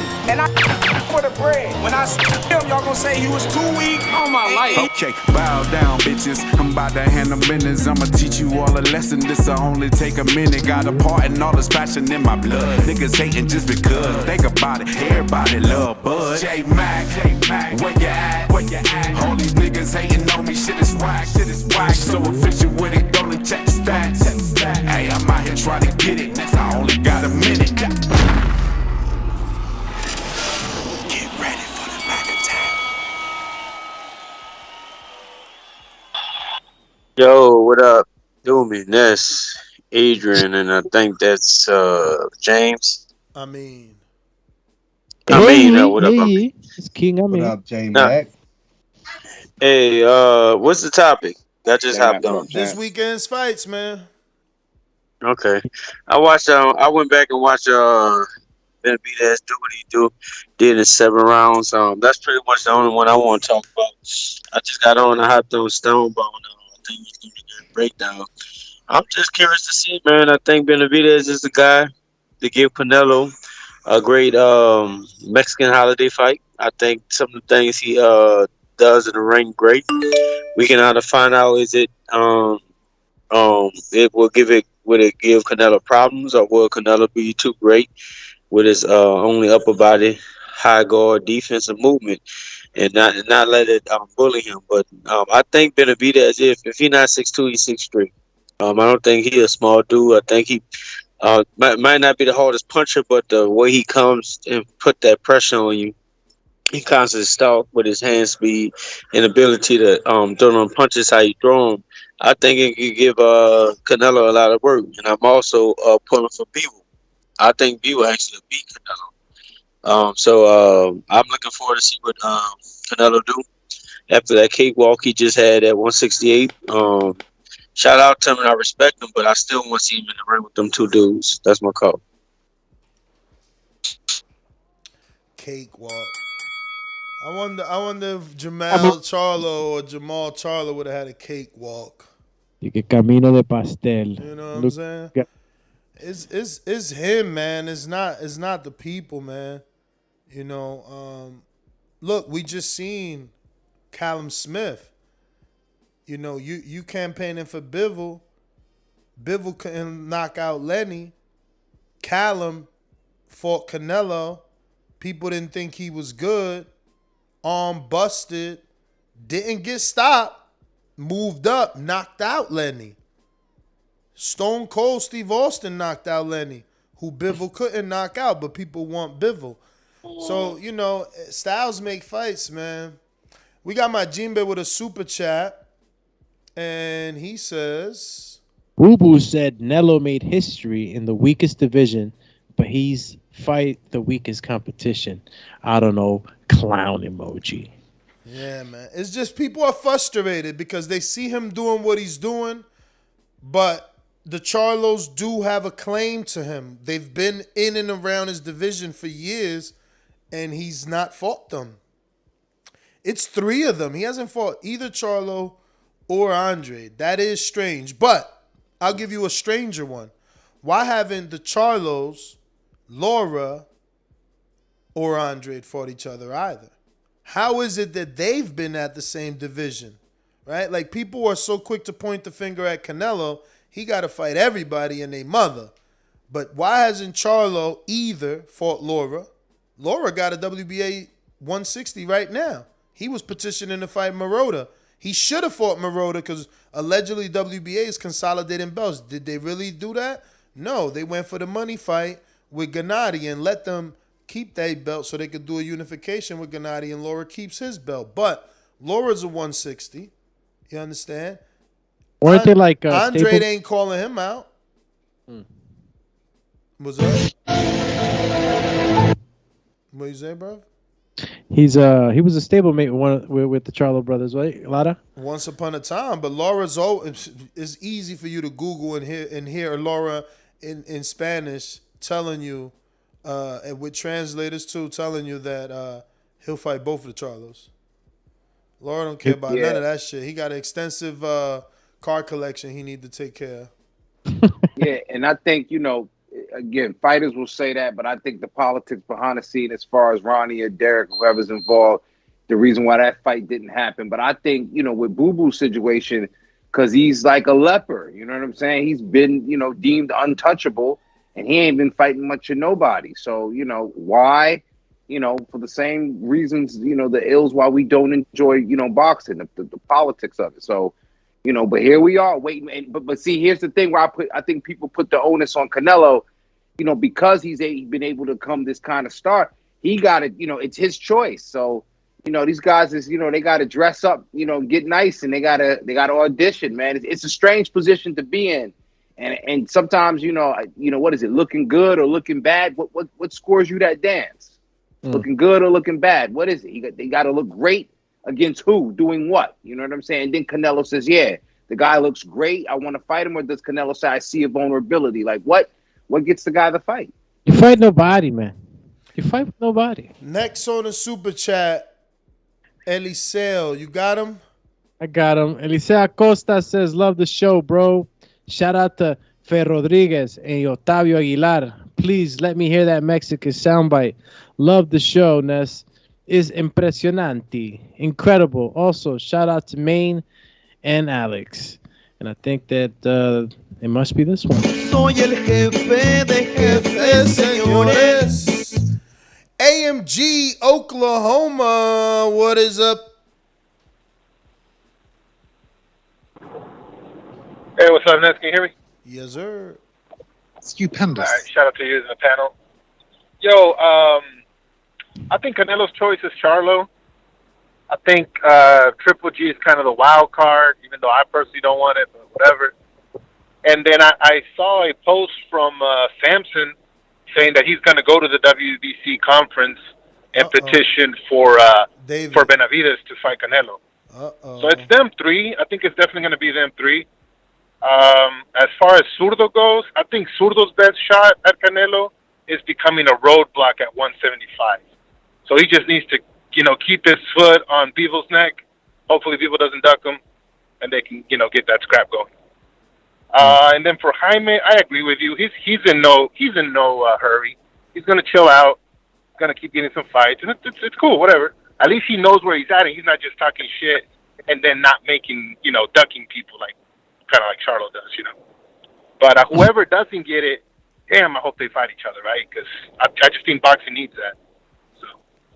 Word. That's it, though. Absolutely. I'm going with Charlo as the first draft pick for the next one. Yeah, it sounds like he is the best economic option if it's not David. I didn't know Samson was going to the convention. That's going to be nice. Will they not give Benavidez favor? How do you deny that petition? A two-time WBC champion who's the number one in the division and you're due a mandatory by February is asking for a shot. It's hard to say no, bro. And he's Mexican? Hard to say no. How do they say no? Seriously, how do they say no? They don't say no. I know. Chuevo Guapo. Chuevo Guapo says, Charlo and Jacobs' beef is unsettled. Years overdue. I agree. If Jacobs and if Charlo don't get the fight, he should fight Jacobs. Just like Benavidez, if he don't get the fight, he should fight Jacobs. That's a great fight.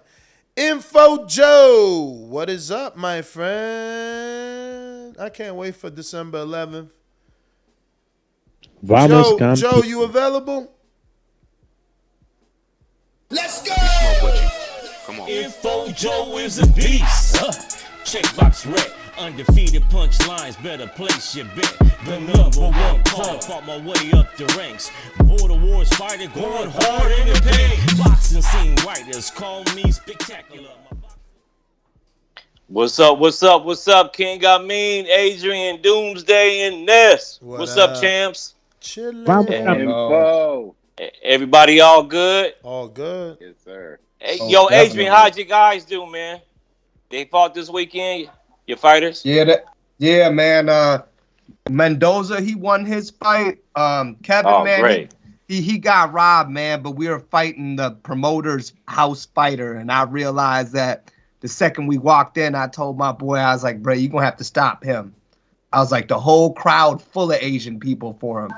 And Kevin was impressive, man. They didn't give him the win, but everybody in the crowd, everybody walked up to him afterwards and was like, man, that was an impressive fight. He's definitely got an exciting style. So it was a good tournament. It was a good tournament. But you can't fight the politics of boxing. And I told him that, you know, you're gonna win some, you're gonna lose some. You're in the amateurs, and if this is what you want to do for a living in the future, you know, you need to work the stuff out right now. Shout out to you, man, for working with the kids, y'all. That's some Admiral good shit, man. They can be doing, like, getting into trouble and a bunch of other shit, man. But shout out to you, man, for boxing, saving some of those kids' lives that could be doing some bad shit. But first things first, man, shout out to the boxing gods, man. We've having back-to-back good, entertaining fights, man. So, man, shout out to the boxing gods, most definitely. Give me that crow for Rosado. Damn, ain't nobody eat crow. They trying to be sneaky, yo. The kitchen was closed and shit. They ain't flipped the that's your fault. You never got a list, man. You only come around for the big fights, man. Give me a pupusa. Hey, man, shout out.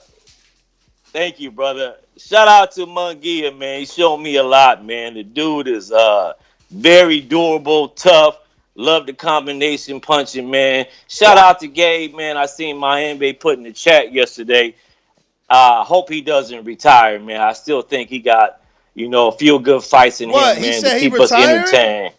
No, I'm just saying I hope he doesn't. Mayembe had put in the chat yesterday, and I was thinking the same thing. Hope he doesn't retire, man. Shout out to Gabe, man, for always putting up a good fight and entertaining, man. But I deserve that crow.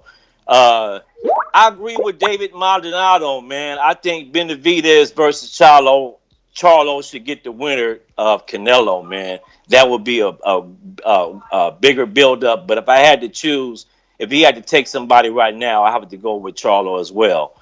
Shout out to Kiko Martinez for the KO, man. And the younger, like I agree with Stone Bone or whoever said that, man. The younger Benavidez, the older Benavidez, he's done. I thought he lost that fight, man. I thought he lost that fight for sure. I want to ask y'all a question, man. I seen a interview real fast with what's my guy from Detroit, Tony Harrison. Said he willing to go to Australia and fight Costa Zoo. What y'all think about that fight, and who would you pick? But that's all I got. I gotta pick Tim Tszyu, man. He's a puncher, and Harrison don't be doing well versus power and stamina, bro. Like, you know, he might outbox Tim all night, and then at the end of the fight, you know, get knocked out because he don't got the stamina. Yeah, the same thing happened with Charlo that second time around. He was outboxing him, and then you know, Charlo stopped him. In my opinion, I didn't see Charlo winning too many rounds of that second fight that they had, and then he dropped him. Yeah, man. Yeah, I got Count Drago with the super chat. He says, "I'm gonna give Jose a pass. Out of the ring for 3 years and ballooned up to 230. He fought an active guy coming off of 9 wins. I see Jacobs versus Munguia. next. Damn, really? Jacobs will have to come back down. Jacobs ain't coming down. He don't care about no Munguia. Munguia ain't a big shot to him. He ain't coming down, man. He ain't coming down. He ain't coming down, bruv. He ain't coming down. Julio Pelayo. Vamos, pues. Julio Hey, what's Pelayo. going on, Ness? What up?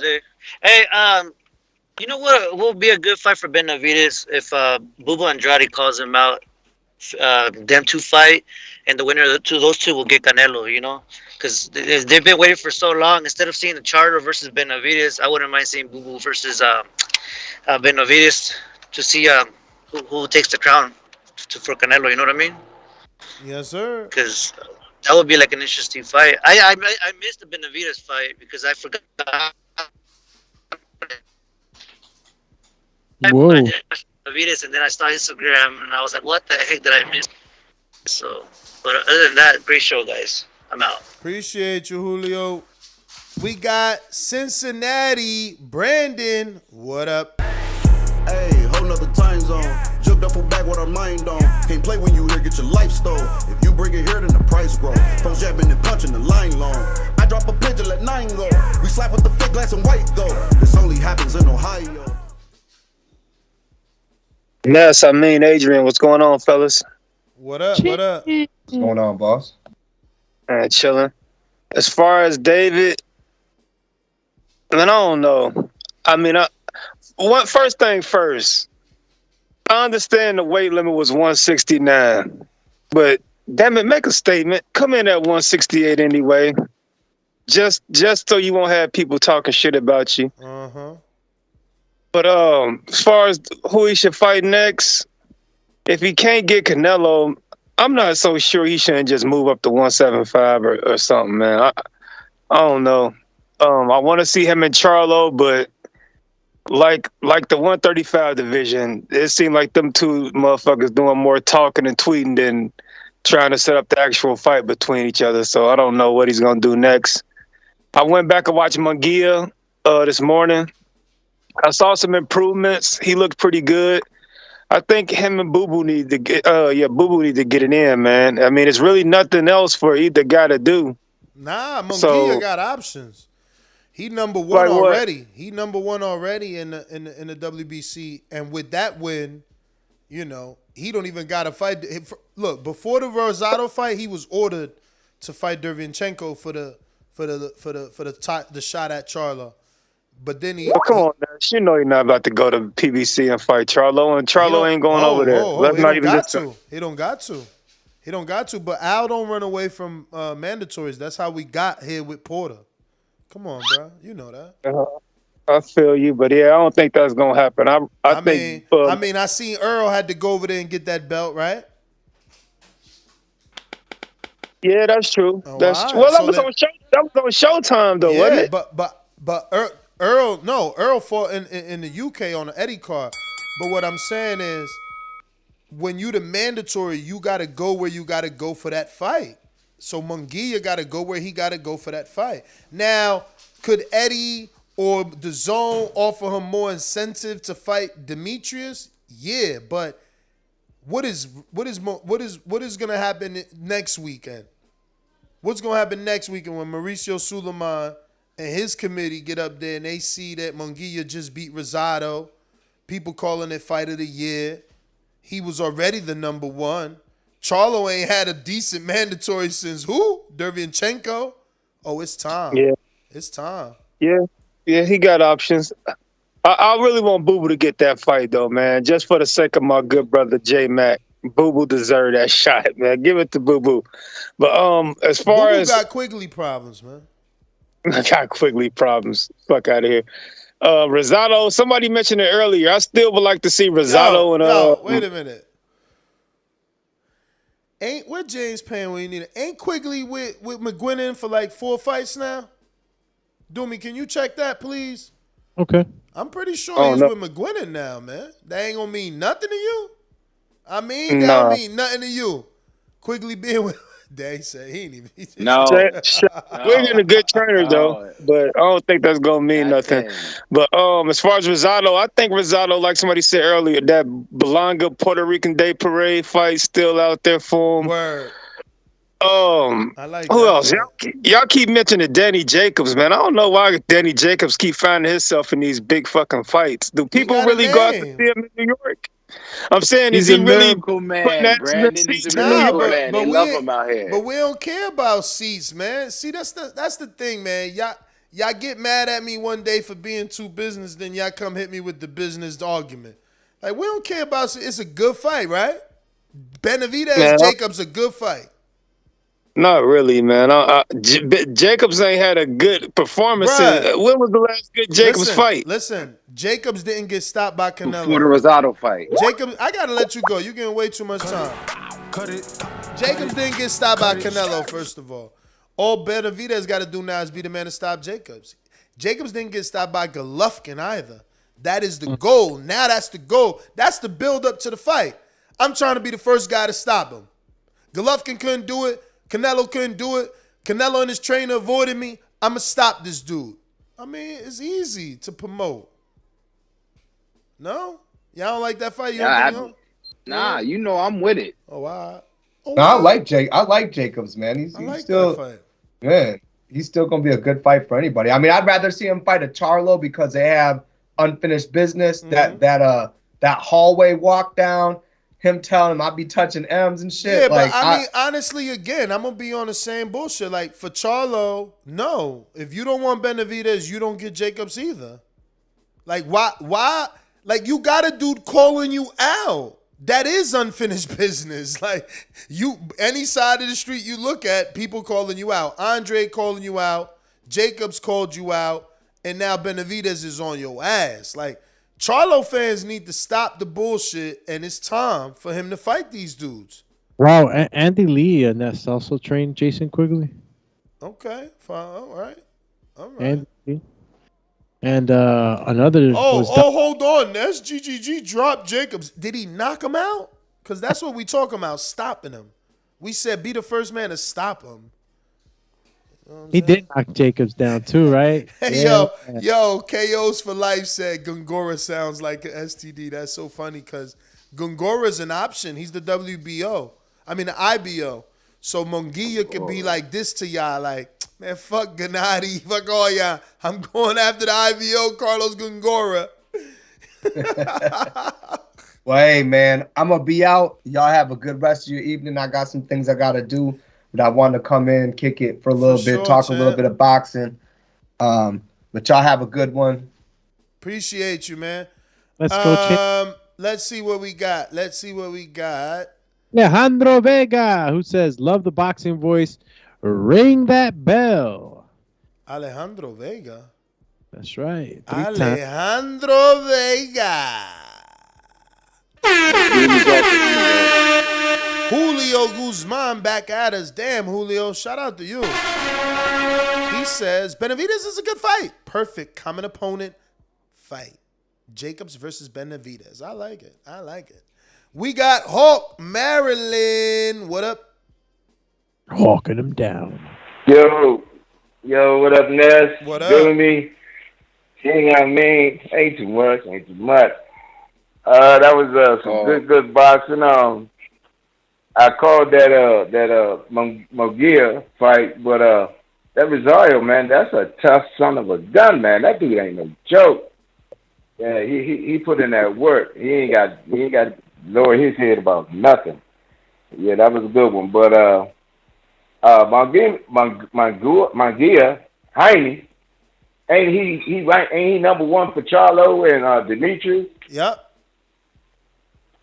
Yeah. See, I hope he go ahead and put in that work because I hear everybody. I ain't got no favorite fight.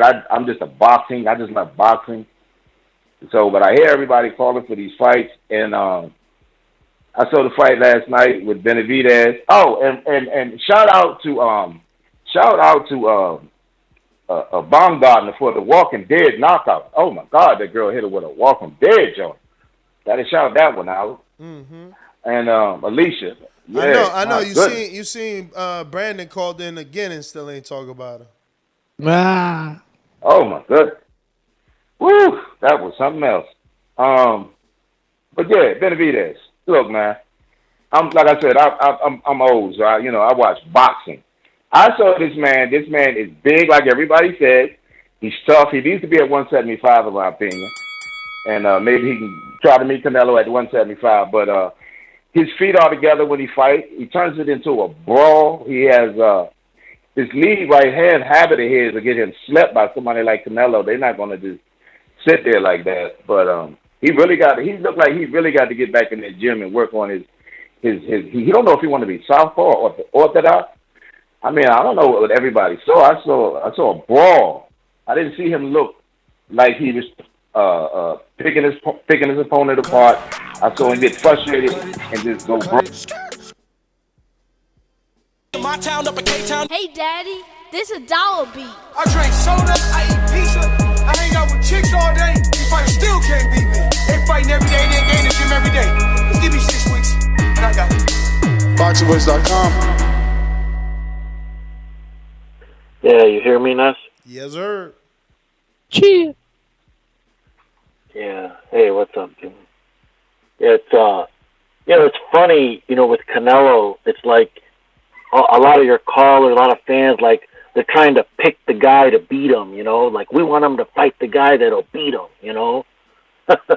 But for me, I look at it like this.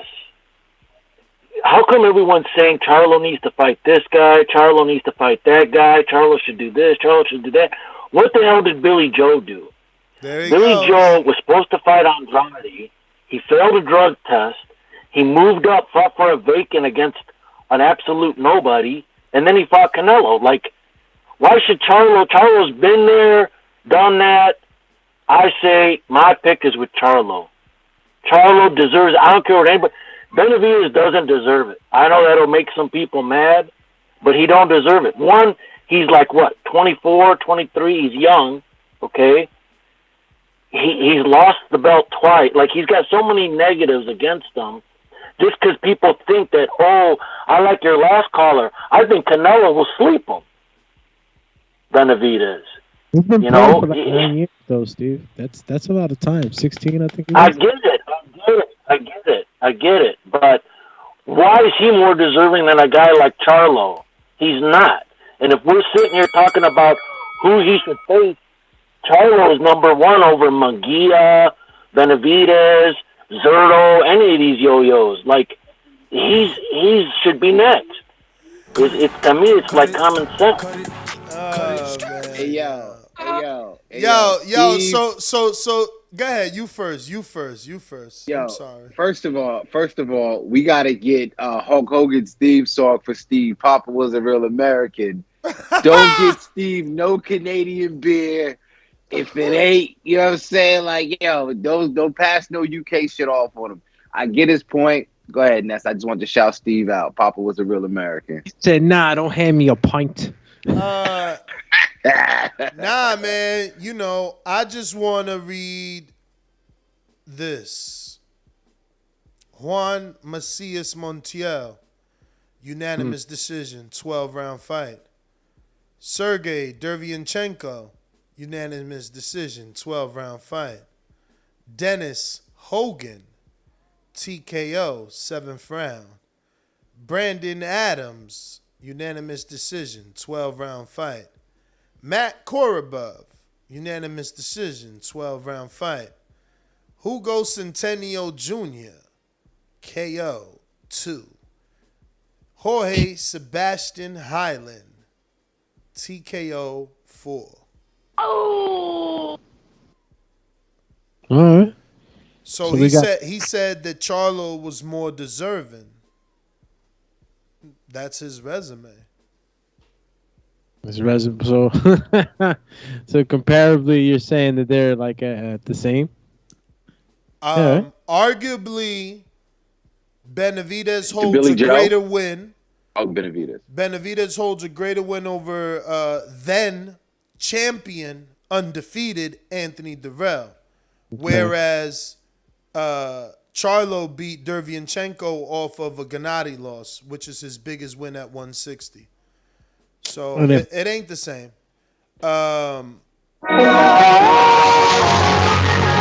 What's that? Box rat? Wildin'? Boxy Racky? Not all, and not to say that, okay, he said, oh, Benavidez got all these negatives against him. True.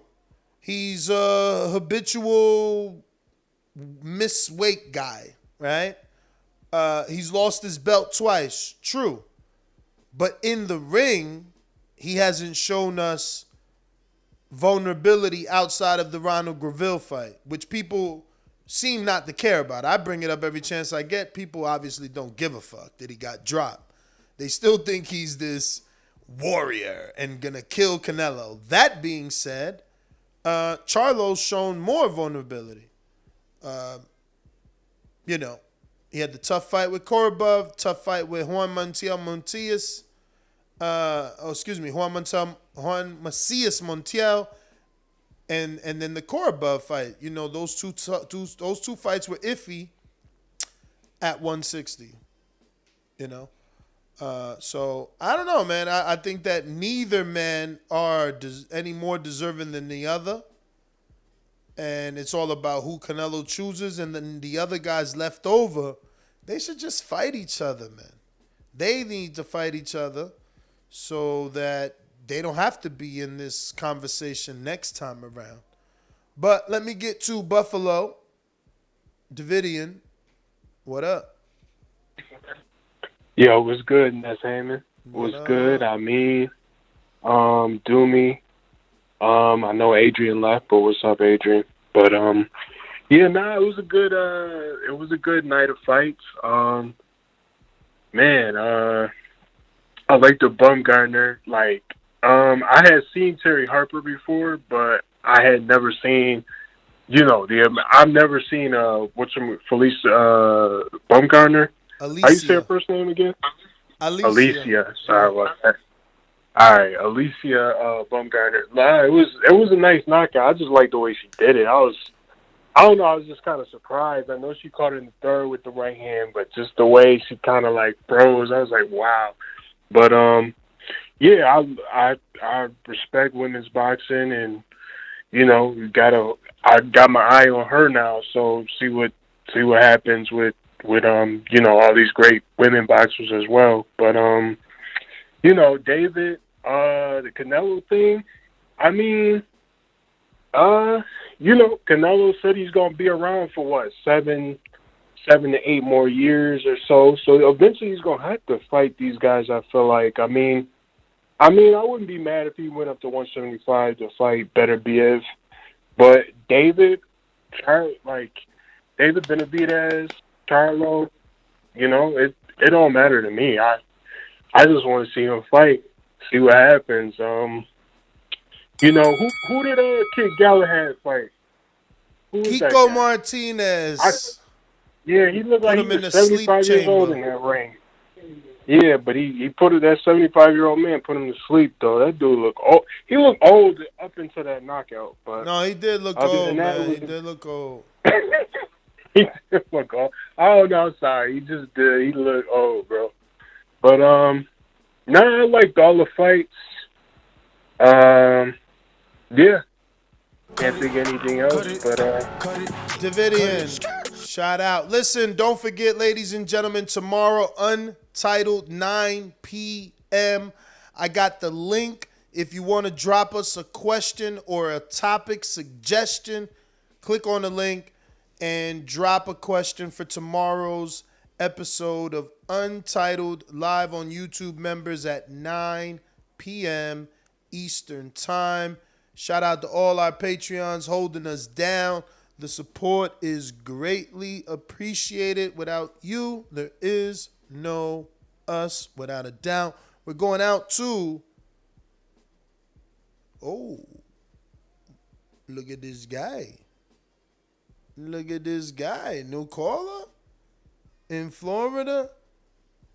Double checking, and it looks like, yes, this is... Who's this in Florida? Hello? Yes, sir.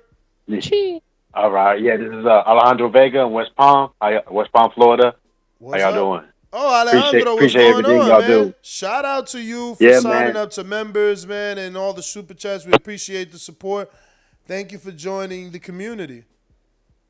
No, man. Yeah, I listen while I work, so appreciate y'all getting through my day. And I just want to talk about the fights this weekend. Benavidez versus Kyrone, man. Kyrone really showed a lot, but David Benavidez, man. I mean, just levels to this, right?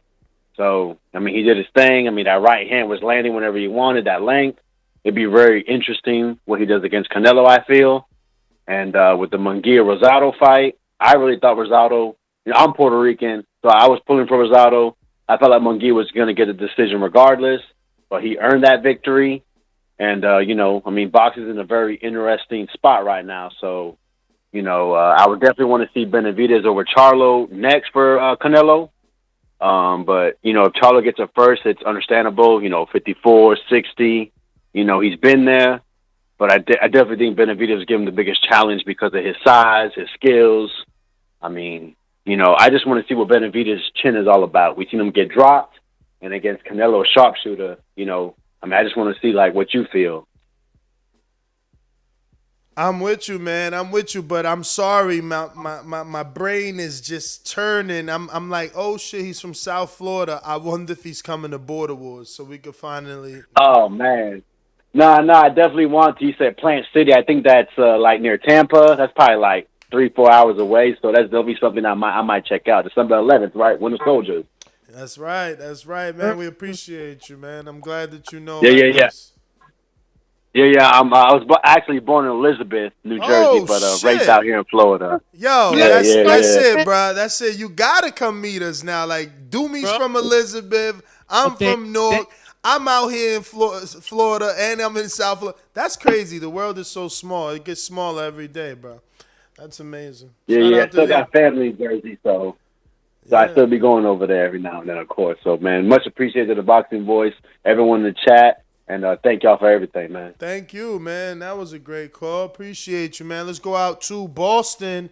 It looks like we got... Yo, first of all, let me say, I don't pay Showtime to see you all there not even putting a goddamn motherfucking effort. If I want to see two motherfuckers just fight, I pick up a fight with somebody in the street. Don't need that shit. You don't love that sport, my dude? Just move along. Gone. Fuck you. Next. What a great show. Thumbs up, donate. Hey, yo! What's happening, people? What up? Yo, do me. What happy? Yo, hit me up with the fucking which you want to start and the Superman thing right behind that shit. Shit, well, let's do it. I'm wishing on a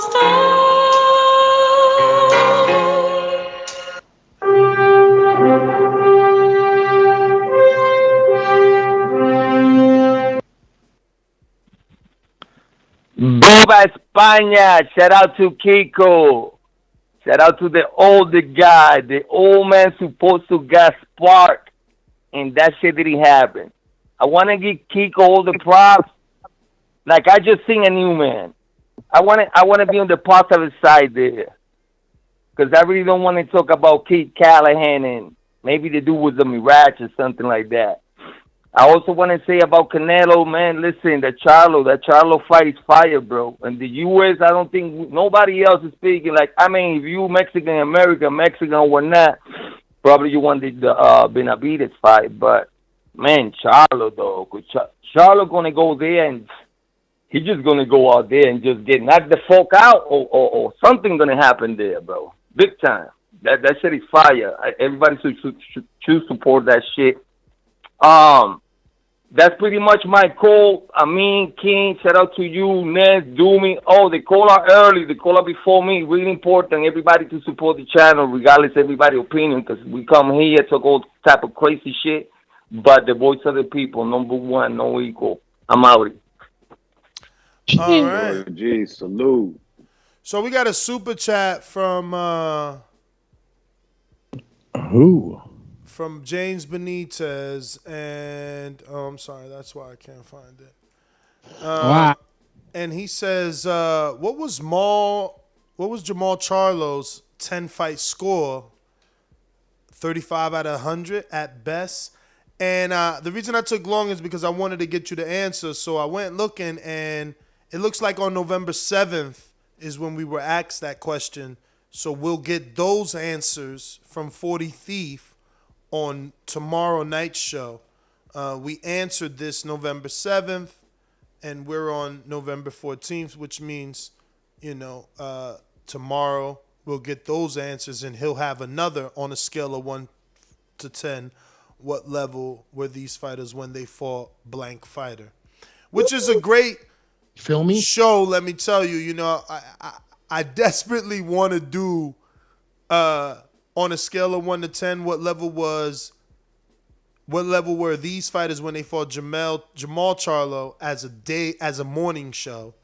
But I gotta respect 40 Thief's untitled question and keep it untitled only. But it would be interesting to get a bigger pool, right? Like I could take longer. I could ask the individual question 10 times on a scale from 1 to 10.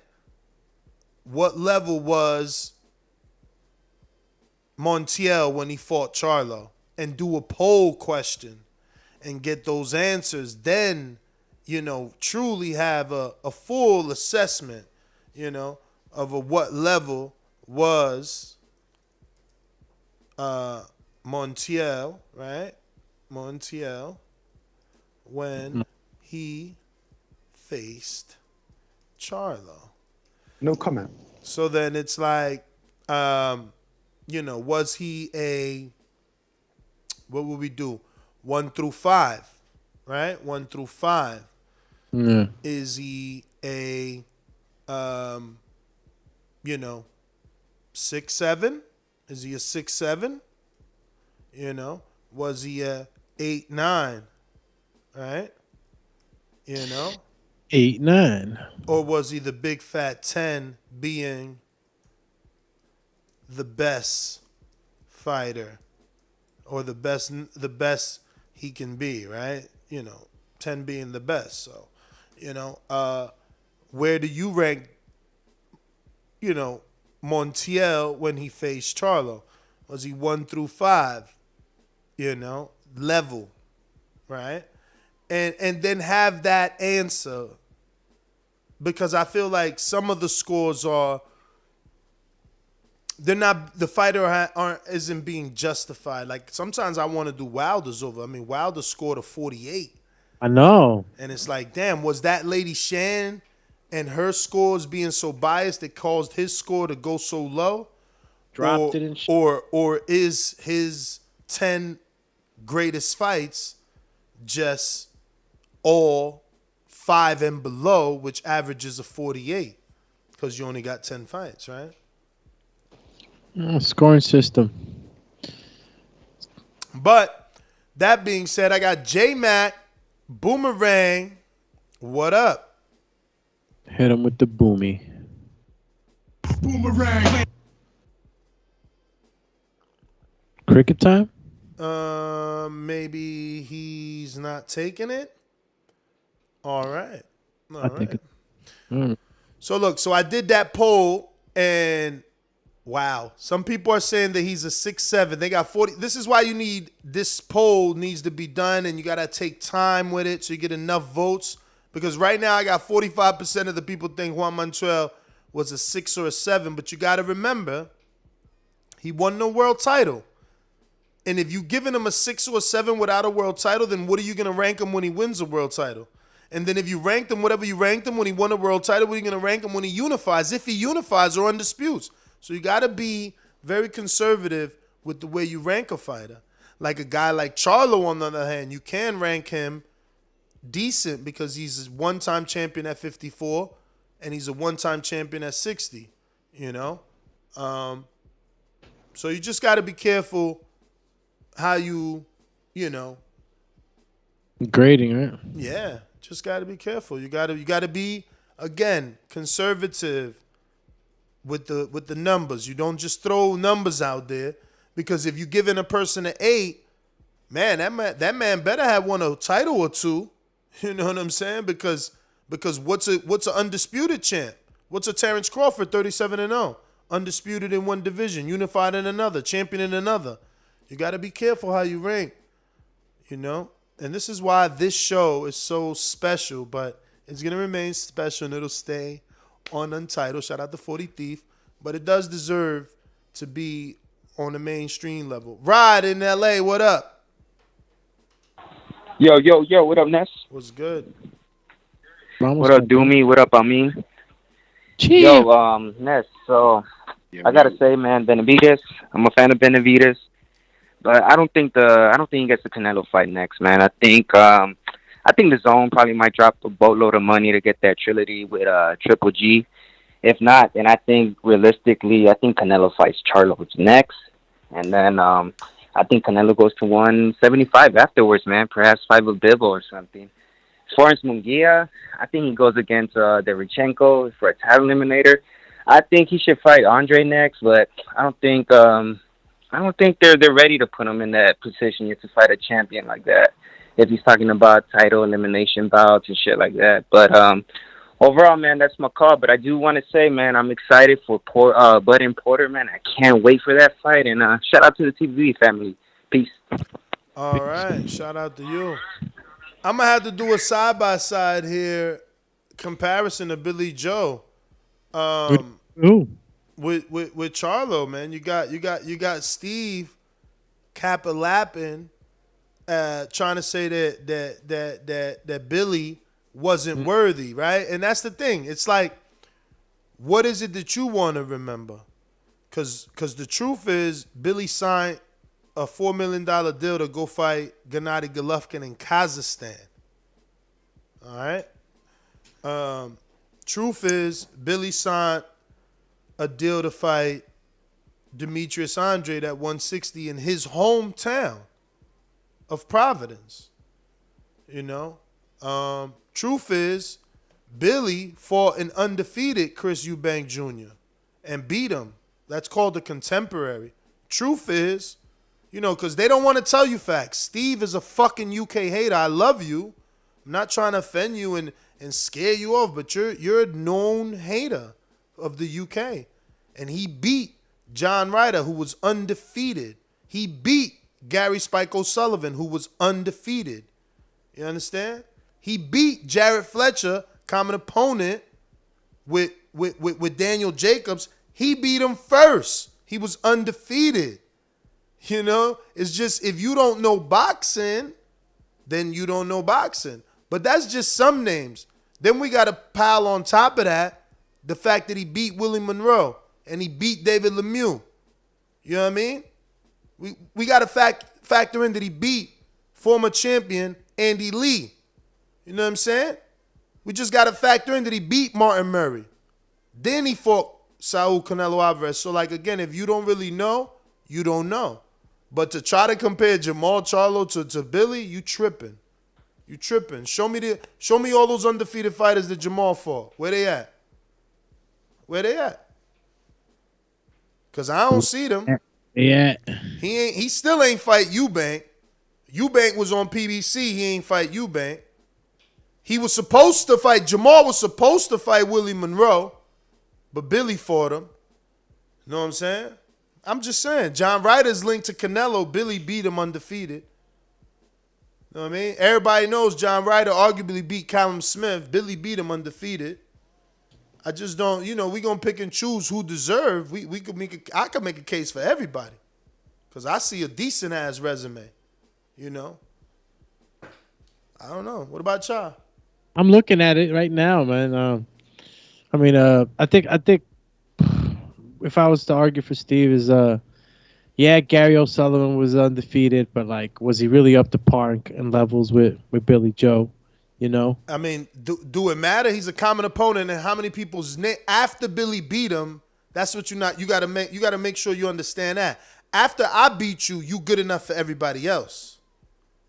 Okay. So he set the tone, and he also set the benchmark by beating the undefeated fighter. They went and started beating his leftovers. 1, 2, Similar 3. to Akatar, right? Who he beat Akatar first, and then someone else went and had trouble with him with Wolverine. He's definitely got a few undefeated fighter wins. Gotta give him credit for that. Was it Demetrius that looked a little bad? I mean, I don't want to put smut on his name. Did he look a little bad in the Wolverine fight? Because I know Billy Joe did. I mean, he looked a little. He got hit. He got touched a little bit. Definitely, Billy Joe. If we want to go performance wise, we would say Billy Joe definitely performed better. Wow, and Billy, I remember, was overweight. See, I don't remember that well the Andre and Wolverine fight, a.k.a. Artur Akakov from Russia. But, yeah, Billy beat him first. And now that's Falco's biggest win, So we just got to, understand that what's trash to one man is another man's treasure, It's horrible. Hey, it might be horrible to you, but it might be the biggest name on Charlo's resume. Yeah. I just want us to keep that same energy, man. Don't say he did or don't deserve. Stop it. Charlo got mad people calling him out. Y'all talking about he should fight Canelo. Why? Because he calling Canelo out. What about Benavidez calling you all out your name? Know what I'm saying? You got Jacobs that you could fight. And who's the other guy? Andre calling you out every day, making memes and videos. Come on, man. Y'all trying to give him a pass. Like, oh, yeah, no. He ain't got no smoke available. Let him fight Canelo. No, he got plenty of business to handle. And I bet you if he start handling some of that business, he might get them shots he looking for a lot sooner. In my opinion, I could be wrong, though. I could be wrong. But I think that's all the super chats. And nope. Yep. Right. Well, I was looking at Maul's. Yeah, what you gonna talk to me about? 54 when he fought Kanon, Austin Trout, and Julian Williams. Yeah, those are good wins. But those was like 10 years ago. Yeah, I guess. And none of them dudes what? Julian was the only undefeated fighter. Kanon definitely wasn't undefeated. Trout definitely wasn't undefeated. I mean, again, when you compare him to Billy, Billy got way more undefeated names. Oh, look at the kind of opponents though. Like we gotta you probably won't want to take it back to 2016, but now that you mentioned it, let's just mention it, right? You got Bundridge, you got Trout, you got Julian Williams. None of those undefeated. Maybe not undefeated, but good caliber fighters. He's never fought an undefeated fighter, man. But that doesn't necessarily mean anybody. Oh yeah, my bad. He fought Mario Hernandez. He was 2-0. But bro, that was the only undefeated fighter he ever fought. Anybody could be coming up like undefeated just because that's insane. Yo, listen to me. That's insane. Yeah. No, you trying to brush that off? Like I'm not exaggerating or joking. He fought one undefeated fighter, and it was his second professional bout. It was a dude that was 2-0. I've never seen that in my life. I've never seen a fighter that never fought a couple undefeated fighters. Check my boy Chris Colbert resume. Undefeated fighter after undefeated fighter. Like, I never seen this. I just never seen this. Check Canelo resume. See if he ain't fighting no undefeated fighters. Check Floyd's. If he ain't fighting no undefeated fighter. I've never seen this. Floyd fought Corrales 30-0. Fuck is going on here? Y'all dudes capping, man. Give me a lion roar, man. Damn. They out here capping, yo. Lions in the camp. Yo, I bet you if I Google his brother, he fought some undefeated fighters. I bet you. And I'm taking a guess. I'm only taking a guess. I don't know, but I'm Googling it. We on the hunt, Jermall. Let's see. Boom. Castano was undefeated. I ain't even going to go no more. Lubin was undefeated. You see? Castano got a draw. He's undefeated, though. He got a draw with Charlo, bro. You tripping. He had Erickson. Okay, you got that. You tripping. And his first fight ever was an undefeated fighter. Then look, he fought somebody else over here, 6-0. Yo, my man, yo. His first fight, and remember, this the Charlo that fought Rosado like 20 years ago, Jermall did, man. He was light years ahead of himself, man. Look at him. Look at him fight. Yo, undefeated. He fought Lubin when Lubin was red hot off that Mike Tyson hype. Bring him on. Iced him. Nah, man. This is what I'm saying. That's how it's supposed to be. I never seen that shit before. I never seen a fighter that never fought an undefeated fighter. You know, I mean, look, I got to stop saying it because he at least fought one. His second pro career fight was a 2-0 fighter, Marco Hernandez. I'd never seen that though. Like, that's crazy. I bet you I go through any of y'all favorite fighters right now. They all fought undefeated fighters. This is strange. What he did at 54 is a hell of a lot better than what he did at 60. We definitely could say that. And that's what it all stems from. Other direction. That's what it all stems from, bro. It's like, stop saying he deserved it. The only reason he deserved it, and I'll make that case for him, is because he's been around Canelo. He's been his contemporary. He's been his he's been right there for two divisions and didn't get no Canelo love. But we see why. The proof is in the resume. He gonna hate us, but it's there. It's in the pudding. It's your handlers. They didn't give you undefeated fighters. It's not us. We want you to fight undefeated Andre. They not letting you. I want you to fight Laura. Yo, but he ain't even undefeated no more. Why did we just like nonchalantly skip Julian Williams? Like, what? He was undefeated. Yeah, I said that. I thought we said he didn't have any. No, I said I gotta stop saying he didn't have any because he got that also the number 2 dude. Okay. What is his name here? Mario. Oh shit, I should know that. Mario. It's me, Mario. I'm double checking too in case one of these slipped through the cracks, but nah, man. Look, his first fight was a 1-3, second fight 2-0, third fight 10-32, fourth fight 0-3, fifth fight 5-9, sixth fight 3-5, seventh fight 5-13, eighth fight 4-5, ninth fight 5-8, 10th fight 5-1, 11th fight 8-4, 12th fight 12-8, 13th fight 29-3, 14th fight 22-5. 20 whatever fight I said 23-4, wherever I'm at 10-3, 17-11, like 22-12, 20-5, 20-2, 12-2, 34-5, 21-1, 30-2, and then boom. 22-0. Julian Williams with a draw. You know what I'm saying? And it took a long time to get to that. That's the one people thought he was ducking, and I gave him respect because, you know, he like, yo, I can't make that way, but fuck it, I'm going to make this way and beat this dude up to show y'all. And he did. He did do that shit. He did do that shit. KO'd. But that was old news. After that, then he went on to the 60, and it's like, yo, they call Canelo, Canelo's on a Euro tour, but he beating undefeated champions and taking their belt. What is Charlo on? Sebastian Highland from Argentina. Hugo Centennial from Mexico. Matt Korobov from Russia. Brandon Adams, American. Dennis Hogan, Ireland. Dervinchenko, Ukrainian.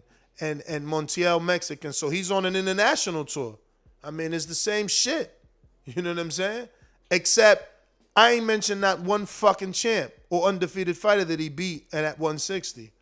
So, I don't know. People crazy. I see what you're talking about. But anyway, I think that's it. No need to prolong. That's GTO, Instagram, and Twitter. Catch me on the next one, 9 a.m. in the morning. We'll be back. Yo, so like. Oh, listo pa los chingazos. Listos pa los. Yo, do I got that soundbite? I think I do got that soundbite. Wait, I got to play your soundbite every time you super chat now. Listos pa los chingazos. Listos pa los chingazos. Yo, that's the problem. See, he said it wrong. He said pelos. And it sounds like hair. It was palos. Oh, he said pelos. Listos pa los chingazos. Oh, yeah. Listos pa los chingazos. That gringo Spanish. Hey, gringo. It came out. Hey, gringo. Bro, but he got me. Yo, he surprised me when he said it. I was like, let's go. Yeah. He wasn't ready for them chingazos, though. He lied. Shit, them shits hurt his hip. He couldn't walk after that. Bro. Shits hurt the man hip, bro. Shit was so you not can destroy, right. You already know Alex_Doomsday_LAINEZ on IG. TikTok, you catch me there busting the moves, and you got me on Alex Linus TBV on Twitter. You already know, here with the crew tonight. Gonna be back in the morning. The main man over here to skip, King Amin of Essex. Hear ye. And yours truly, the Doomatron, Alex Doomsday Linus. King Amin of Essex 1 on Instagram. King Amin of Essex 1 on YouTube. Put them championship rounds, and I will be on Untitled, the illest, most livest, just in-depth, chronological. It's the place you want to be on Monday nights at 9 o'clock, man. That's where you want to be. Join us, TBV, the Boxing Voice Podcast.